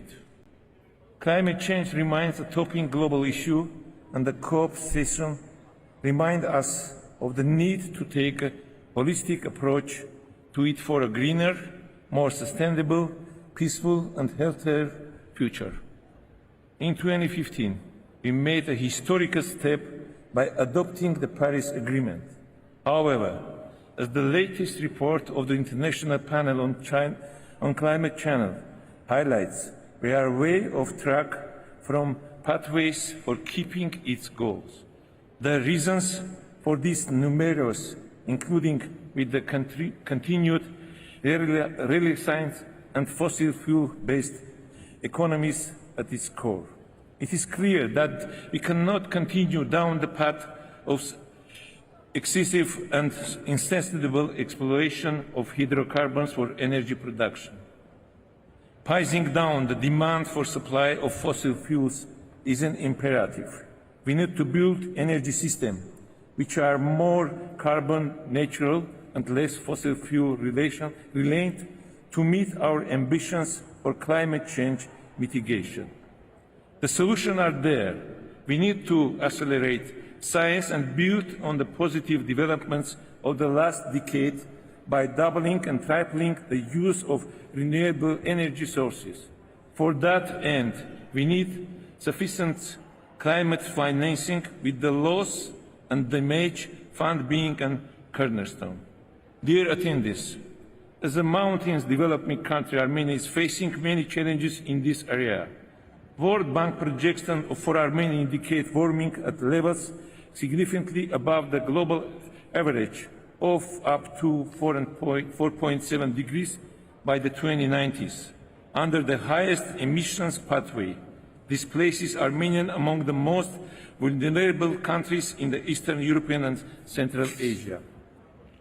Mr. President, despite the serious humanitarian challenges and external security threats, Armenia takes proactive measures to fulfill our Paris Agreement promises, employing both conventional and innovative solutions that involve all segments of the society. In 2021, Armenia declared its post-2020 climate actions, an NDC with a 14% greenhouse reduction target by 2030. Recently, we developed long-term low-emission development strategies to guide us toward carbon neutrality. Our climate ambitions are largely increased in the carbon-neutral energy transition. By 2030, we aim for a 15% of share of solar energy in our total energy production. Armenia firmly believes that the attainment of our climate commitments can be achieved with long-term and sustainable use of nuclear power as a carbon-neutral source of energy, and we appreciate of efforts of the International Atomic Energy Agency in this regard. Armenia is determined to achieving its ambition targets and securing a clean and sustainable future for the next generation. We stand ready to further contribute to global efforts to this end. Thank you.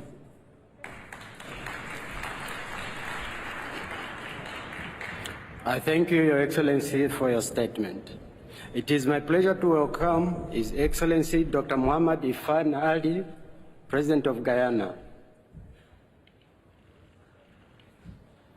Your Excellency, you have the floor. Thank you very much. Ladies and gentlemen, I have not come here to restate the climate challenges the world faces. Instead, I want to urge us all to reflect on how we can meet these challenges. Because too often, the climate debate is dominated by some who are stuck in the past, who deploy outrage and anger as their only tools. But the landscape has shifted.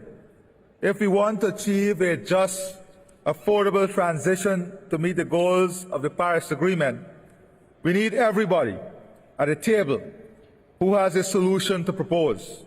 And we need to recognize that climate action cannot be to the detriment of the world's developing countries and poorest people. COP28 will not achieve the desired objectives of definitively putting our planet on a net zero trajectory if we continue to address this matter in a doctrinarian way, ignoring the current realities. Given the growth in demand for energy, a significant part of that demand will come from the many in the developing world who continue to live in energy poverty. It is also a fact that renewables will not meet the growth of demand in the near future. If the debate of COP28 is framed by two camps, one calling for no cuts in fossil fuel production and the other saying that the only solution to net zero is an end to fossil fuel production, then we will fail once again to achieve a viable outcome and not to give our world the energy it needs to grow and prosper. I believe that net zero by 2050 as a target can only be achieved by a combination of measures that include a reduction in the fossil fuel production and the removal of large polluters out of the supply chain. And we reiterate our call for the removal of subsidies, incentivizing the introduction of renewables at scale, addressing the demand for energy, upscaling technology, for example, carbon capture and storage, and reduction in deforestation and land degradation through incentives and incentivizing the protection and sustainable management of forests. Against this reality, Guyana underscores the need for us to collectively reset global relationships and imbue them with enhanced trust and solidarity. Only in doing so, we can aspire to confront the most pressing challenges of our era: climate change, conflicts, the energy and food crisis, and achieving sustainable development.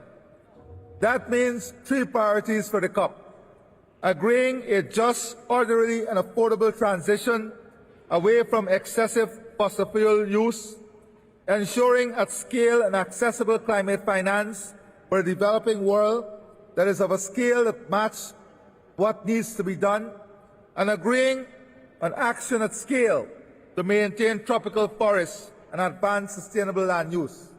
Specifically, on tropical forests, the COP must finally turn the promise of climate action into reality. Halting and reversing forest loss globally by 2030 is potentially 1/3 of the available solution to keep 1.5 degrees in reach. Finance is key, and Guyana is pleased to co-chair the Carbon Markets Working Group of the Forest and Climate Leadership Partnership, consisting of 30 countries.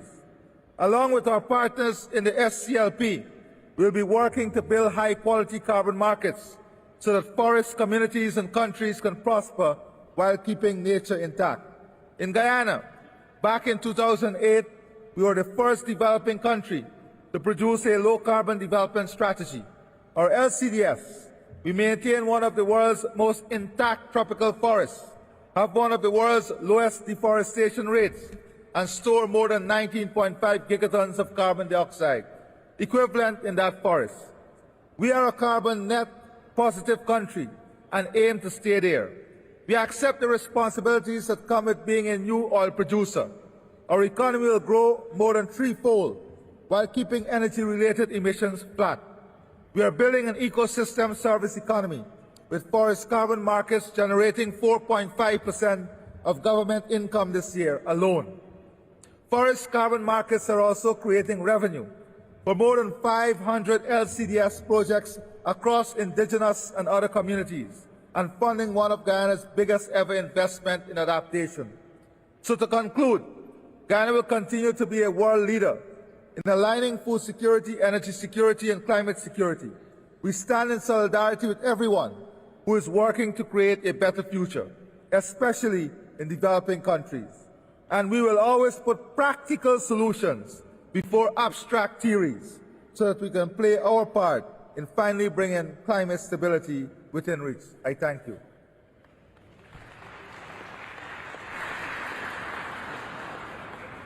I thank you, Your Excellency, for your statement. It is my pleasure to welcome His Excellency Mr. Emmanuel Macron, the President of France.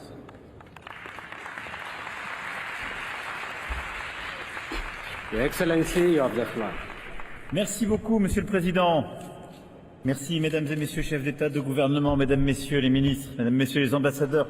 Je veux remercier Monsieur le Président, cher Mohammed Ben Zayed, pour l'accueil de cette conférence et son organisation. Tout protocole observé, et je voulais essayer de ne pas répéter beaucoup de choses qui ont été déjà dites, même si c'est toujours difficile, et en particulier dans les discours d'ouverture, mais de faire quelques points d'action sur le moment où nous parlons et ce qu'il convient de faire dans les prochains mois et prochaines années. Il me semble que la priorité des priorités est que les pays les plus avancés sortent des énergies fossiles. Et donc nous avons les accords de Paris qui donnent une trajectoire. La France est engagée sur cette trajectoire.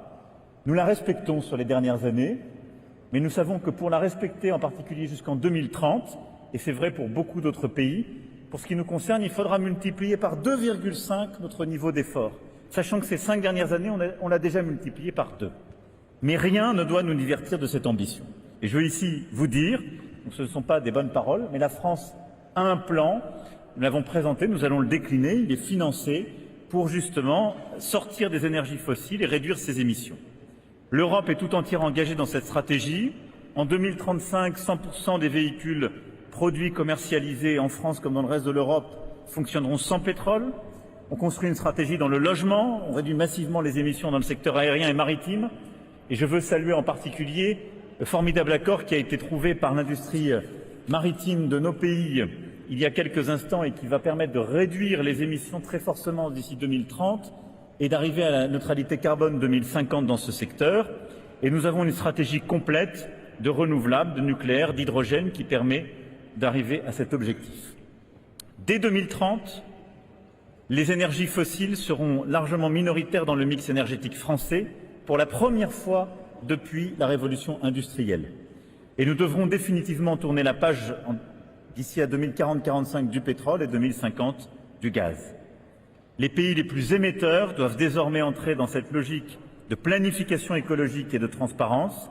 Et à cet égard, le G7 a une responsabilité majeure, tout comme la Chine, qui est désormais le deuxième pays émetteur historique et qui a donc changé en quelque sorte de statut.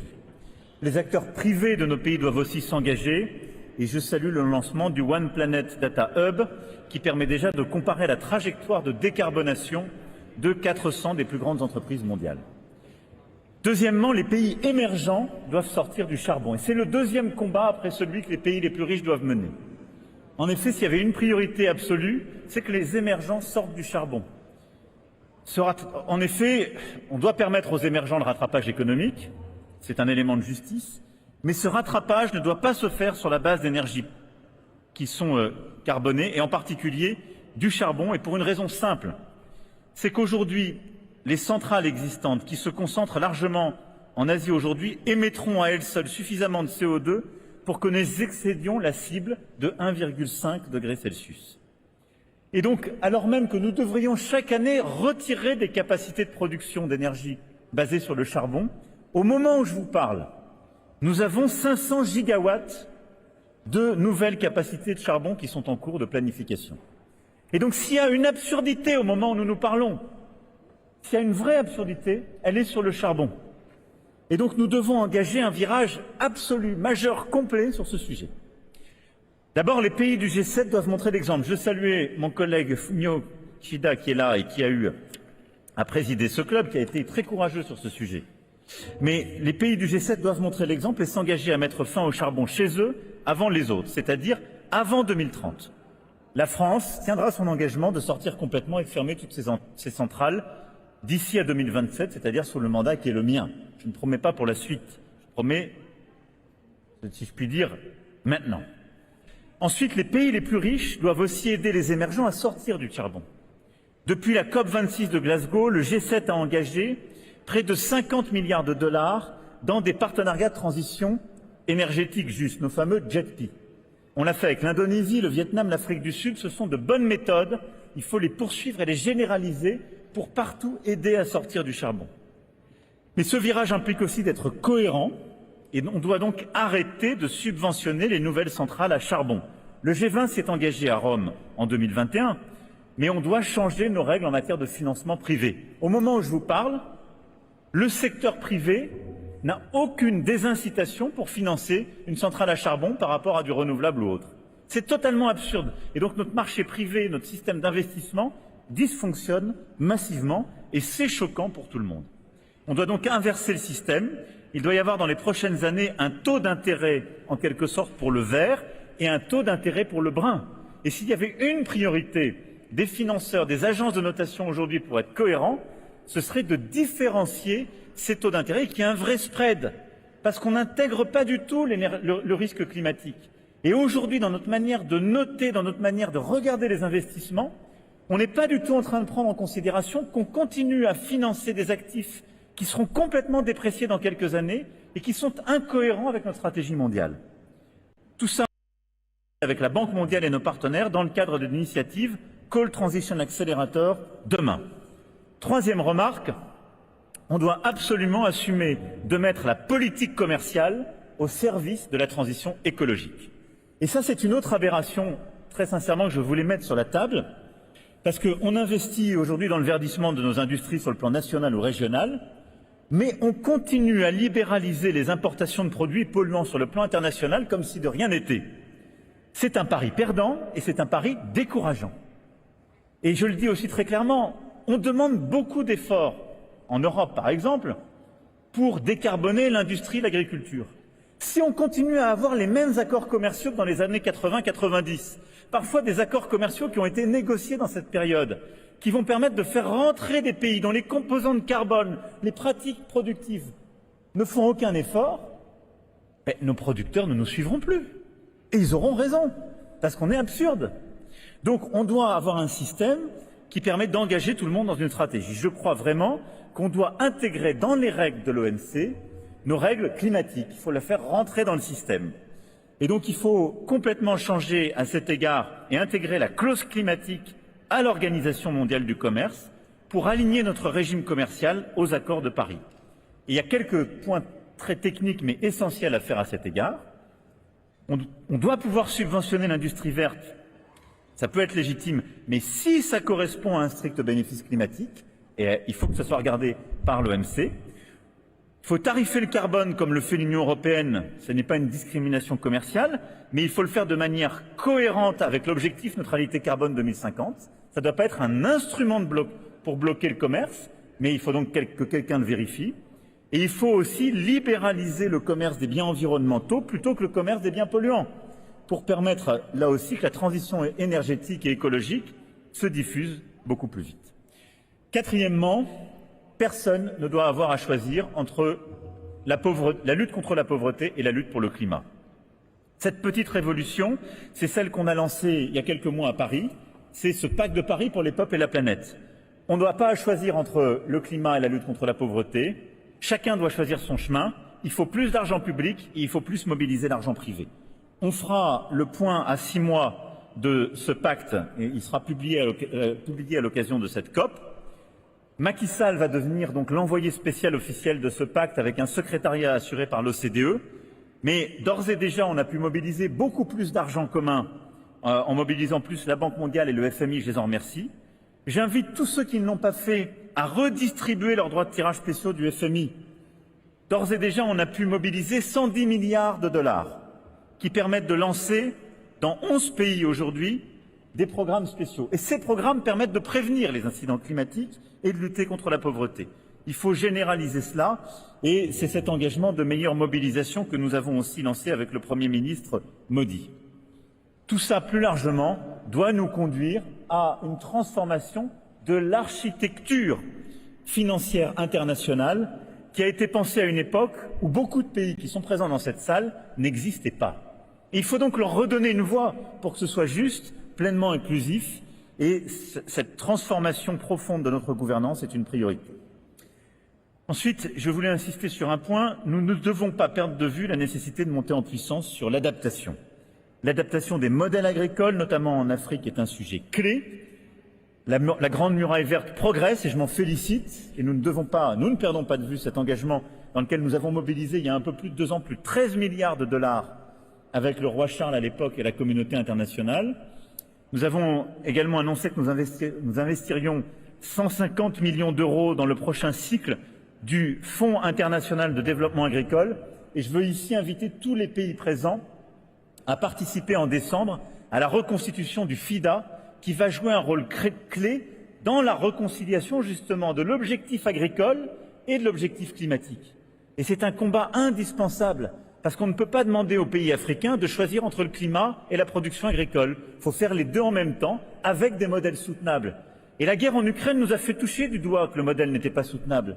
Parce qu'on a plein de pays qui, pour que leur modèle produise, avaient besoin d'engrais azotés, d'engrais phosphatés.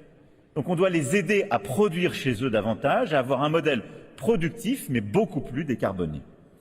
Et tout ça est un élément clé. C'est dans cet agenda que nous allons aussi lancer demain avec le Kazakhstan un One Planet sur la question de l'eau qui s'organisera en septembre prochain. Je me félicite des avancées qui ont été obtenues lors de cette COP, Président, sur les pertes et préjudices. La France financera jusqu'à 100 millions d'euros en fonction des éléments de gouvernance ce sujet. Mais je voulais insister sur quelques points à cet égard, parce que le débat avait beaucoup monté à Sharm el-Sheikh sur les pertes et préjudices. Il a été beaucoup porté par mon ami Mia Motley, qui a fait un travail formidable. Mais il faut qu'on fasse attention sur ce sujet à plusieurs points.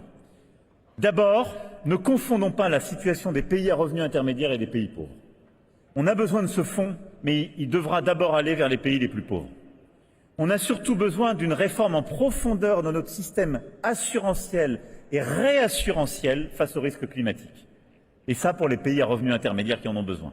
Ce fonds doit nous permettre de faire cette réforme, d'avoir un buffer, une garantie. Mais on devra avoir des mécanismes qu'il faut distinguer selon les catégories de pays. Il faut tout de suite se le dire. Il faudra une gouvernance simple et claire, lisible. Mais il faudra aussi qu'on ait une approche pays par pays. Par exemple, nous allons mettre en place un premier partenariat pays sur l'adaptation et les pertes et préjudices avec le Bangladesh. La France y investira 1 milliard d'euros. Donc vous voyez, beaucoup plus que ce qu'on met déjà sur le fonds, parce que c'est une approche spécifique pays. On investira 1 milliard d'euros, le Fonds monétaire international y ajoutera près d'1,5 milliard de dollars grâce aux droits de tirage spéciaux, et c'est un élément clé de ce laboratoire qu'on veut faire sur les pertes et préjudices, mais il faudra une approche, là aussi, pays par pays. Au-delà de cela, il nous faut pour cela une vraie taxation internationale, et avec la Barbade, le Kenya et plusieurs autres, nous avons lancé, nous lançons officiellement lors de cette COP, une task force internationale qui devra justement proposer, rendre ses conclusions au G20 de Rio pour mettre en place une taxation internationale lors de la COP30. C'est une nécessité si on veut un vrai résultat, parce qu'on a besoin de lever plus d'argent pour financer notre lutte contre les inégalités et pour le climat. Enfin, le climat et la biodiversité sont indétachables. Et donc, pour cela, il nous faut insister sur le fait que nous devons continuer le combat pour la nature. Les forêts et les océans font partie de nos COP parce que ce sont des puits de carbone irrécupérables et un levier de solution extraordinaire pour la transition. C'est pourquoi, à l'occasion de cette COP, on va continuer la mise en place d'abord d'une technique commune, mais je veux qu'on avance et qu'on accélère sur une vraie bourse des mécanismes communs de carbone et de biodiversité. On doit emmener beaucoup plus d'argent privé vers les pays qui préservent leurs forêts et leurs écosystèmes. On a lancé ça à Libreville en début d'année. On va conclure avec la Papouasie-Nouvelle-Guinée, la Guinée et le Congo, les premiers, justement, packages nationaux forestiers. Et l'idée, c'est de dire on met des crédits publics et privés sur les pays qui préservent leurs forêts. Parce qu'aujourd'hui, on n'avait pas cette technique, et donc on met beaucoup d'argent pour faire de la reforestation, mais tout pousse des pays pauvres ou émergents à détruire leurs forêts aujourd'hui pour financer des activités économiques beaucoup plus rentables. C'est une urgence de mettre de l'argent dans ces approches pays par pays et d'avoir une méthodologie commune. Et nous investirons 500 millions d'euros dans les 4 prochaines années dans la protection des forêts suivant cette méthode. Et puis évidemment, c'est l'océan qui est aussi une priorité. Nous aurons l'honneur d'accueillir la conférence des Nations Unies sur l'océan en 2025. Notre ambition est d'élaborer un véritable compact pour l'océan avec du droit prescriptif, des changements internationaux très profonds pour préserver dans nos zones économiques exclusives, mais aussi au grand large, la biodiversité, pour mieux réguler justement la pêche et lutter contre la pêche illicite et réduire les pollutions en mer. Voilà les quelques éléments clés que je voulais ici apporter au débat, qui sont à la fois des solutions, des engagements de la France et des préoccupations sur lesquelles on doit accélérer l'agenda commun. Merci beaucoup, Monsieur le Président, pour votre attention, Mesdames et Messieurs.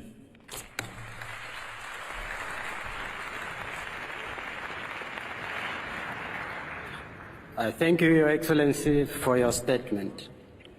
It is my pleasure to welcome His Excellency Ms. Hakainde Hichilema, the President of the Republic of Zambia.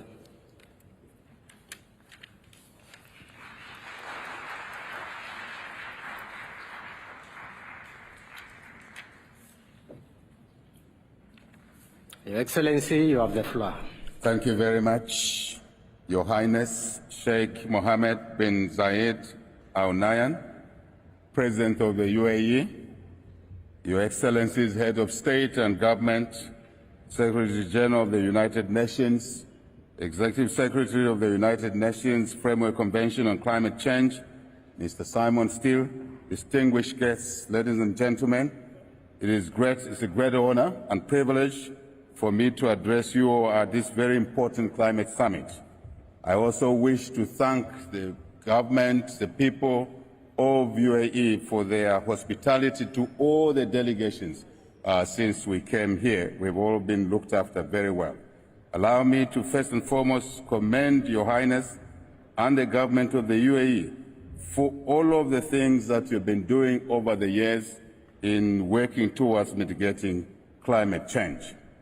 This summit, ladies and gentlemen, comes at a time when the world is recording unprecedented levels of temperatures, high temperatures all over the world, and it's sending a clear message that action is needed now, in fact, yesterday and not tomorrow. We, as Africa, as Zambia, are clear that this summit comes at a time when we cannot tolerate, absolutely not, any lack of action or suboptimal actions at this stage if we are to save our globe from climate damage. It is clear that only a paradigm shift going forward, will enable us to address the challenge of climate change effectively and ensure that we avert the devastating effects thereof. We have been on a business-as-usual path for too long. We cannot continue. Your Excellencies, let me hasten to say that the just transition is inevitable. And in Africa, we have already embarked on a journey where we are working towards ensuring that our energy mix comes from a renewable source base that is acceptable and will meet the minimums that are required to save our planet. We need strong international collaboration in this respect in order for us to successfully undertake the completion of the first global stocktake under the Paris Agreement.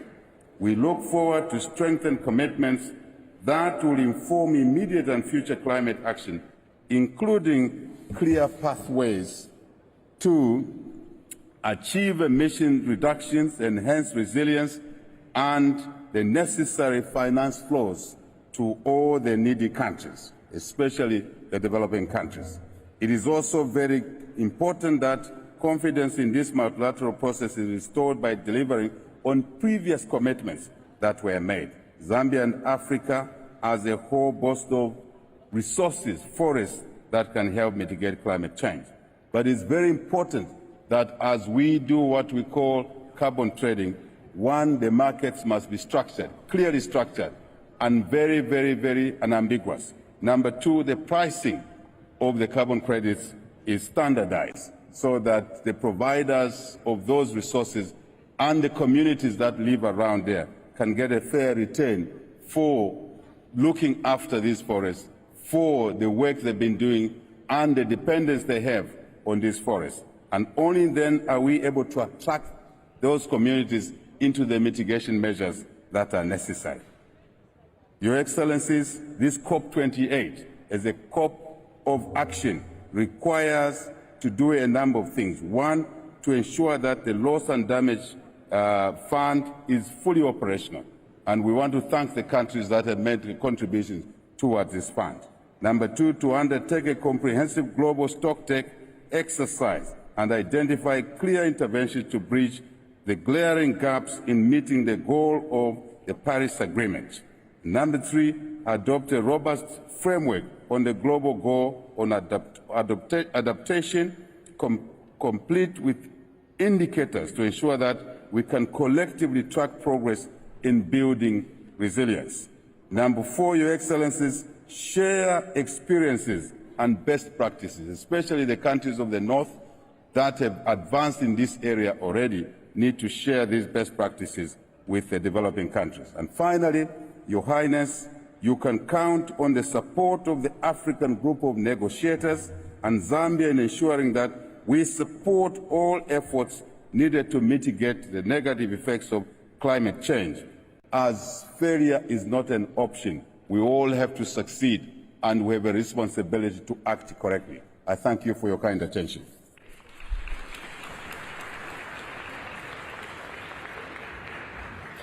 I thank you, Your Excellency, for your statement.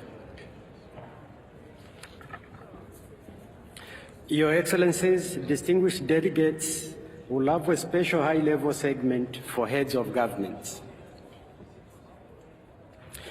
It is my pleasure to welcome His Excellency Mr. Fumio Kishida, the Prime Minister of Japan.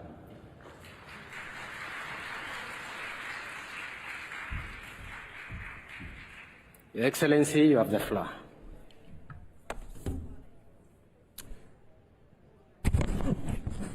COP28 は初のグローバルストックテイクを完了させますが、世界はまだ 1.5 度目標の道筋に乗ってはおりません。軌道修正のためには2030年までの行動が決定的に重要となります。2050年ネットゼロの達成、全温室効果ガスを対象とする経済全体の総量削減目標の設定、および2025年までの世界全体の排出量ピークアウトのすべてが必要です。日本は2030年度に 46% 減、さらに 50% の高みに向け挑戦を続けています。すでに約 20% を削減しており、着実に進んでいます。G7 広島サミットで確認されたように、経済成長やエネルギー安全保障と両立するよう、多様な道筋の下で、すべての国が一緒になり、ネットゼロという共通の目標を目指そうではありませんか。日本は GX 推進法に基づき、成長志向型カーボンプライシング構想を実行していきます。来年には世界初の国によるトランジションボンドを国際認証を受けて発行をいたします。排出削減、エネルギーの安定供給、経済成長の3つを同時に実現する GX を加速させ、世界の脱炭素化に貢献します。アジアではアジアゼロエミッション共同体の枠組みの下で各国との共同を進めており、今月には初の首脳会合を開催する予定です。日本は徹底した省エネと再エネの主力電源化、原子力の活用等を通じたクリーンエネルギーの最大限の導入を図ります。我々には太陽光の導入量が世界第3位となる実績があります。この文脈で日本は世界で再エネ容量を3倍とし、エネルギー効率改善率を2倍とするとの議長国の目標に賛同をいたします。合わせてクリーンエネルギーサプライチェーンの多様化に向け、公正で持続可能な事業環境をグローバルに整備することを目指します。また、排出削減対策の講じられていない石炭火力発電所については、各国の事情に応じたそれぞれのネットゼロへの道筋の中で取り組まれるべきです。日本は自身のネットゼロへの道筋に沿ってエネルギーの安定供給を確保しつつ、排出削減対策の講じられていない新規の国内石炭火力発電所の建設を終了していきます。官民合わせて700億ドル規模の支援を行うとの我々のコミットメントの実施も着実に進んでいます。その上で、世界銀行とアジア開発銀行に信用保管の供与を通じた合計約90億ドル規模の融資余力拡大に貢献する用意があり、またアフリカ開発銀行の新基金へも貢献をいたします。日本は人類共通の課題である気候変動問題に各国と共に取り組み、国際社会をリードいたします。ありがとうございました。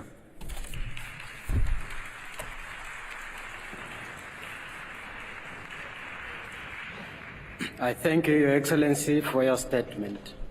It is my pleasure to welcome His Excellency Mr. Abiy Ahmed, the Prime Minister of Ethiopia.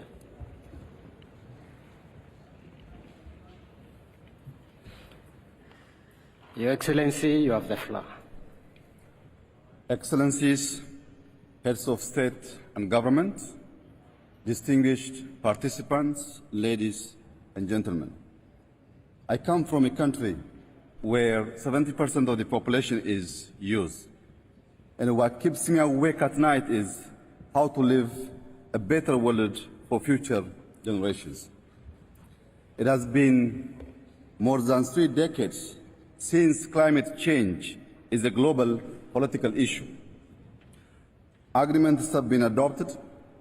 We have made good strides in combining the climate agenda with the socio-political and economic dimensions of sustainable development, but the assessment of our actions under the global stocktake shows that we are far from the 1.5-degree target. This has a dramatic impact on the most affected countries.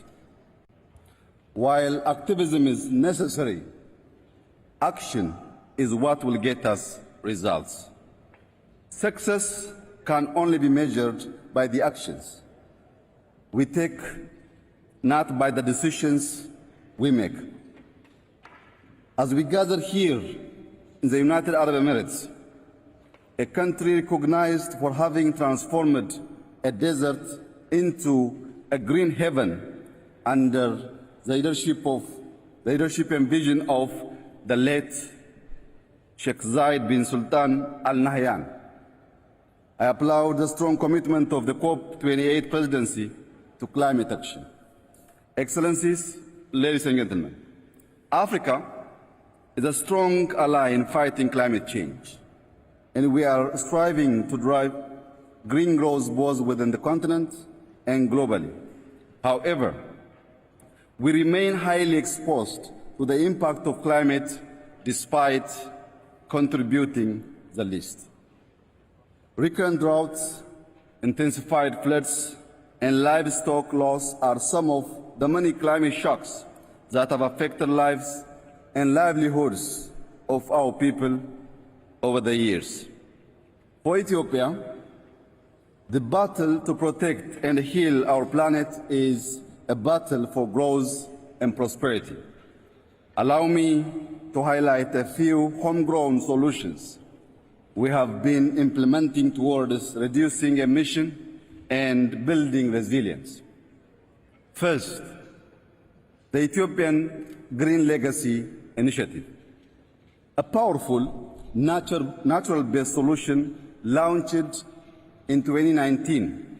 Over the last 5 years, we established 130,000 nurseries across the country, and yearly millions of people mobilize in seedling, planting, and seedling management. Our Green Legacy Initiative represents a proactive response to pressing environmental and socio-economical challenges. It reduces carbon emission, preserves our biodiversity, creates jobs, and boosts sectors such as tourism. I am proud to say that this initiative has received remarkable success by planting 32.5 billion seedlings. Our target is to reach 15 billion by 2026. When completed, the initiative will become the largest afforestation project in the world. The impact of our initiative extends beyond borders as we are sharing seedlings with our neighboring countries. It can further play a catalytic role in Africa and complement existing initiatives such as the Africa Forest Landscape Restoration Initiative and the Great Green Wall. Second is our action on transforming our food system. We believe that climate, biodiversity, water, people, and food systems are strongly interrelated. We have successful interventions planting various drought-tolerant crops and using climate-smart irrigation-based technology. Noteworthy is our national wheat production program, whereby we produce 6 million hectares in 1 year, making Ethiopia the largest wheat producer in Africa. This has relieved us from decades of wheat import dependency and made us a wheat exporting country. As part of the Green Legacy Initiative, we have extensively expanded the cultivation of perennial crops and fruits. Furthermore, to diversify sectors prone to the impacts of climate change and promote nutrition-sensitive agriculture, we are increasing our country's supply of poultry, dairy, livestock, and honey through a program called Yelemat Turufat, loosely translated as a bounty of the basket. We have an urban initiative whereby we encourage eco-friendly and resource-efficient greening and farming methods. Our sustainable agricultural practice optimize effective water management and prioritize investments in renewable energy-based irrigation systems. Third, we have been investing extensively in renewable and green energy resources. Ethiopia has the potential to generate over 60,000 megawatts of clean energy by expanding hydropower, solar, wind, and geothermal sources. Our target is to triple our current power generation capacity and double our energy utilization efficiency by 2030. This will allow us to achieve universal access to electricity, minimize dependency on biomass fuel, and provide the opportunity to our industries to reach their net zero targets by 2050. Last are our bold actions in the transport sector. We adopted policies to encourage the use of electrical vehicles that resulted in a sharp increase of hybrid and electric cars on our roads while reducing the macroeconomic burden of importing fuel. Similarly, Ethiopian Airlines is modernizing its fleet by acquiring new energy-efficient aircrafts. Furthermore, we have electrified railways, a growing non-motorized transport infrastructure, and we are expanding our mass transit system. Excellencies, ladies and gentlemen, these are concrete examples of action. We are actioning our nationally determined contribution, and our progress is a testament to our commitment to the Paris Agreement. I now call upon a collective global action for a stepped-up climate agenda. The major challenge in scaling solution is the cost of capital and how international financing is structured. No country can effectively confront the climate challenge if debt is a burden. This is why the G20 must work to implement bolder and timely debt relief plans to help the most affected countries overcome debt distress, address climate challenge, and pursue more equitable and sustainable economic growth objectives. At the same time, pledged funds must be dispersed. I would like to conclude by urging all parties to negotiating good faith and come up with innovative outcomes as we collectively tackle the impact of climate change. While you are here working hard for successful COP28 outcomes, I invite you to visit our Green Legacy Pavilion and enjoy a good cup of Ethiopian coffee. I thank you.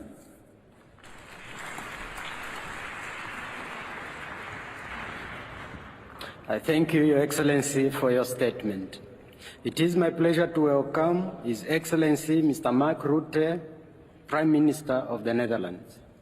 Your Excellency, you have the floor. Thank you. Thank you, Chair.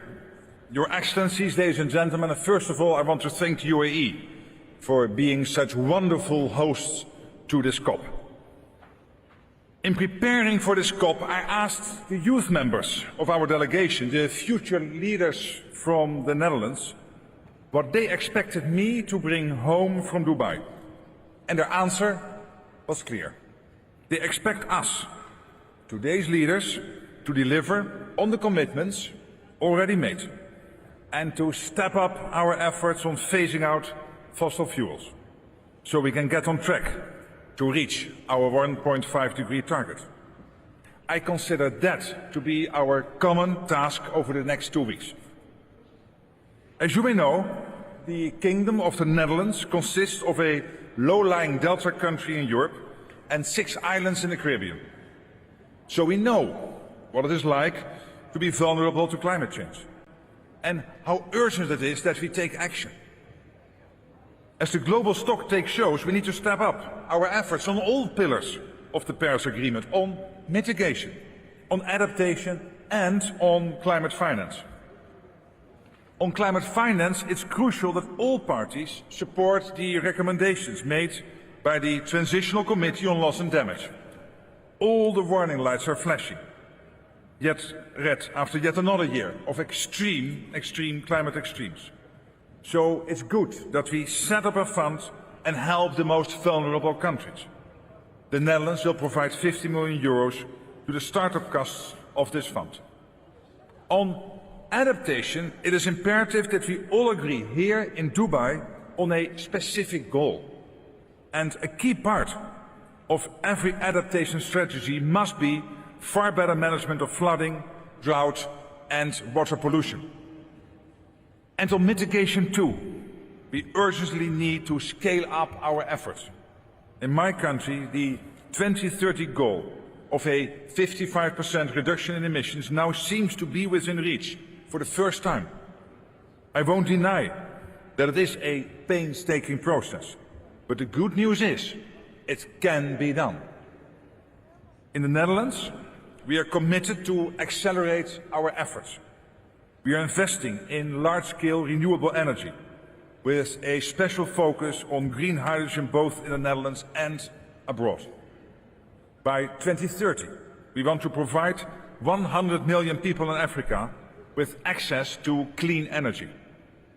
But millions of people need to become billions of people. So I urge all of you here to step up your efforts as well in support of the proposed goal of tripling renewable energy by 2030. Esteemed colleagues, the young people of the world are calling upon us to deliver on our promises, to step up our ambitions, and to work together in embracing our collective responsibility. Let us work tirelessly to secure their future. Thank you.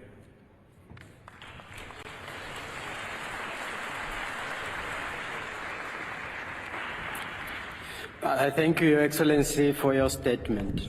It is my pleasure to welcome His Excellency Mr. Pedro Sánchez Pérez Castellón, the President of the Government of Spain. Your Excellency, you have the floor. Excelencias, la COP de Dubái debe ser la oportunidad en estos próximos años. Esta debe ser, sin duda, y es el firme deseo de España. No soy un iluso, la emergencia climática está causando estragos y estamos lejos de cumplir los objetivos marcados en París, pero esta COP nos ofrece una oportunidad de adoptar una nueva agenda climática reforzada, justa y equitativa que venga marcada por el resultado del balance mundial en las 3 agendas climáticas. Por tanto, aprovechémosla. Primero, en financiación, porque necesitamos una nueva arquitectura que facilite el acceso a los fondos, que elimine las trabas, que identifique nuevas oportunidades. Debemos incluir los objetivos climáticos en el centro de las políticas económicas y fiscales, desarrollar los mercados de carbono robustos, atajar el problema de la deuda, aumentar el espacio fiscal para los países más vulnerables y también tenemos que trabajar en una nueva fiscalidad internacional que se rija por el principio de quien contamina paga y crear entornos propicios para fomentar inversiones, innovación y cooperación climática. Para apoyar a nuestros socios, además de los fondos que anunciamos en la Cumbre de Acción Climática de Nueva York, hoy quiero anunciar una nueva contribución de 20 millones de euros para el nuevo Fondo de Pérdidas y Daños, además de los 5 millones de euros que ya aprobamos para la puesta en marcha de la red Santiago. Y además es urgente parar la deforestación y, en concreto, evitar la degradación medioambiental de la Amazonía. Por eso, vamos a destinar este año 2 millones de euros al proyecto de bonos medioambientales sostenibles y socialmente responsables Amazonía Siempre, para apoyar a Brasil, a Colombia, a Ecuador y a Perú. En segundo lugar, en mitigación tenemos que mantenernos en el límite de seguridad del 1,5 grados centígrados, es decir, que el pico global de emisiones debe llegar al máximo en el año 2025 y estas deben caer con fuerza en el resto de la década.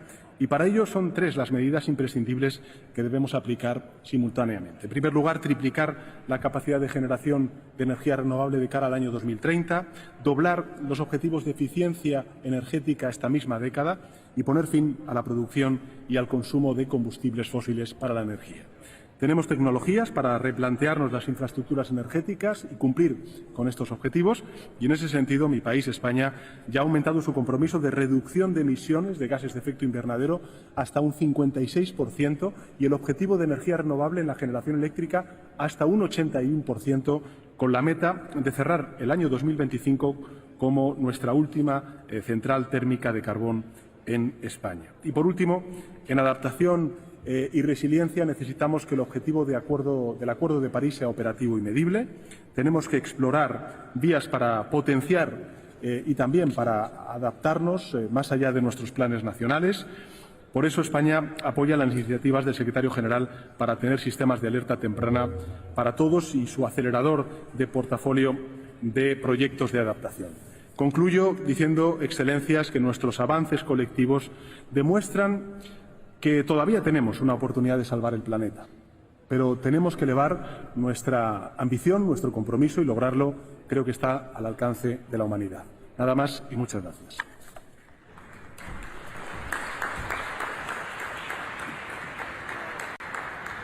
I thank you, Your Excellency, for your statement. It is my pleasure to welcome Her Excellency Ms. Mette Frederiksen, the Prime Minister of Denmark.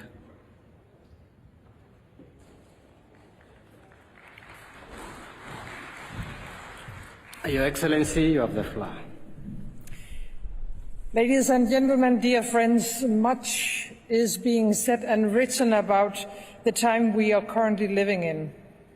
A time of conflict and competition, where new wars are testing us, while old conflicts continue to create despair for millions of civilians around the world.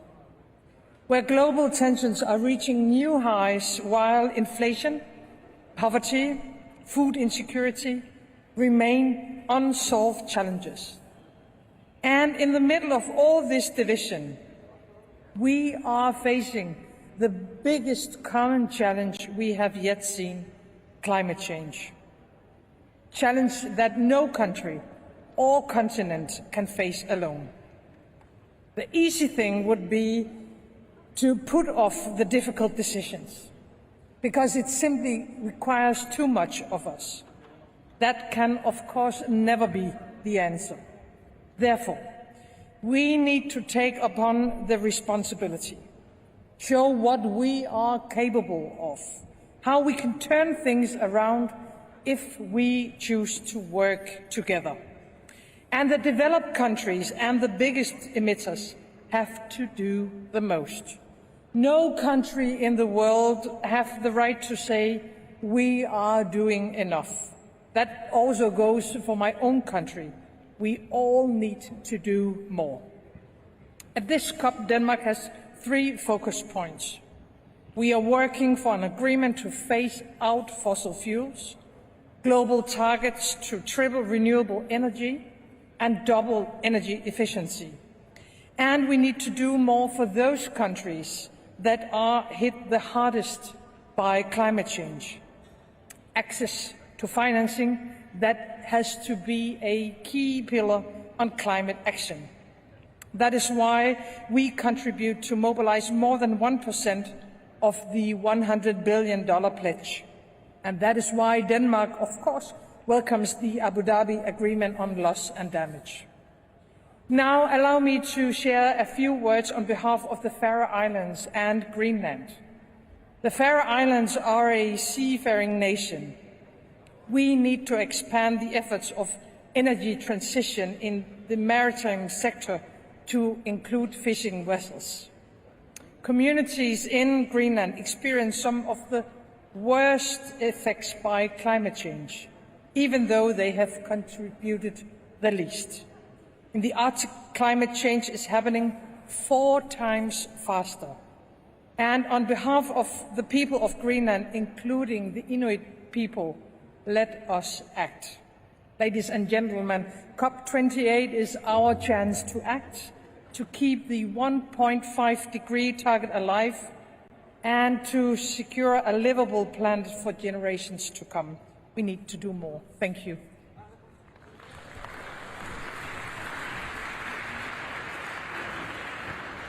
I thank you, Your Excellency, for your statement. It is my pleasure to welcome His Excellency Mr. Rishi Sunak, Prime Minister of the United Kingdom of Great Britain and Northern Ireland.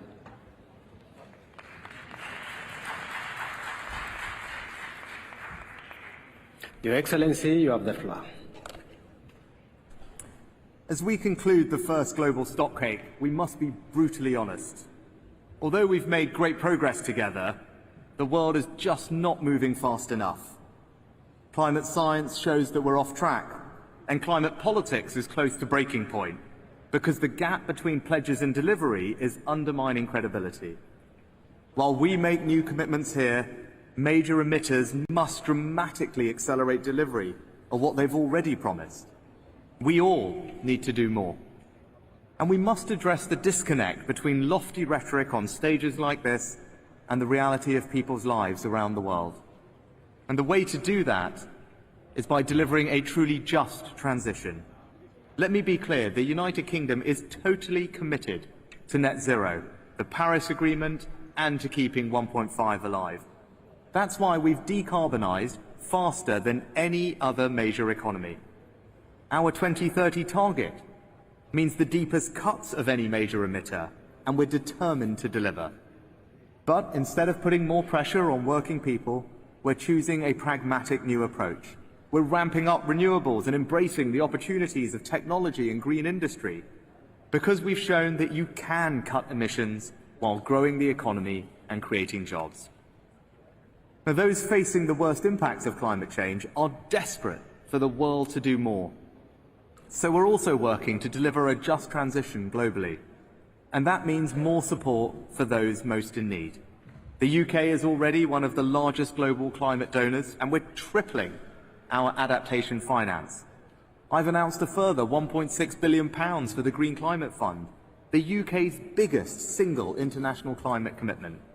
And today, we've gone further with an additional £1.6 billion of support for clean energy and innovation, and to deliver on the historic Glasgow Forest deal, because we can't get to net zero without nature.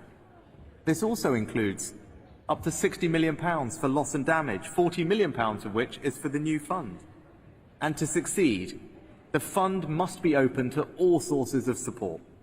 And because the UK is a world-leading green finance centre, we're also helping to unlock trillions in private finance to meet this need and keep 1.5 degrees within reach. I believe we can deliver here in Dubai, but we've got to work together. The debate is too divided. Developed versus developing, ambition on mitigation versus finance for transition and adaptation. The truth is simple. We need both. In place of division, we need ambitious collective action, like we promised in Paris and Glasgow. That's how we'll get back on track, by bringing everyone with us. Because a truly just transition leaves absolutely no one behind. Thank you.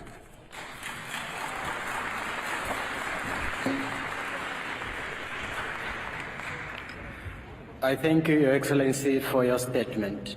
Your Excellencies, dear delegates, the joint second meeting of COP28, CMP 18 and CMO 5 is now suspended.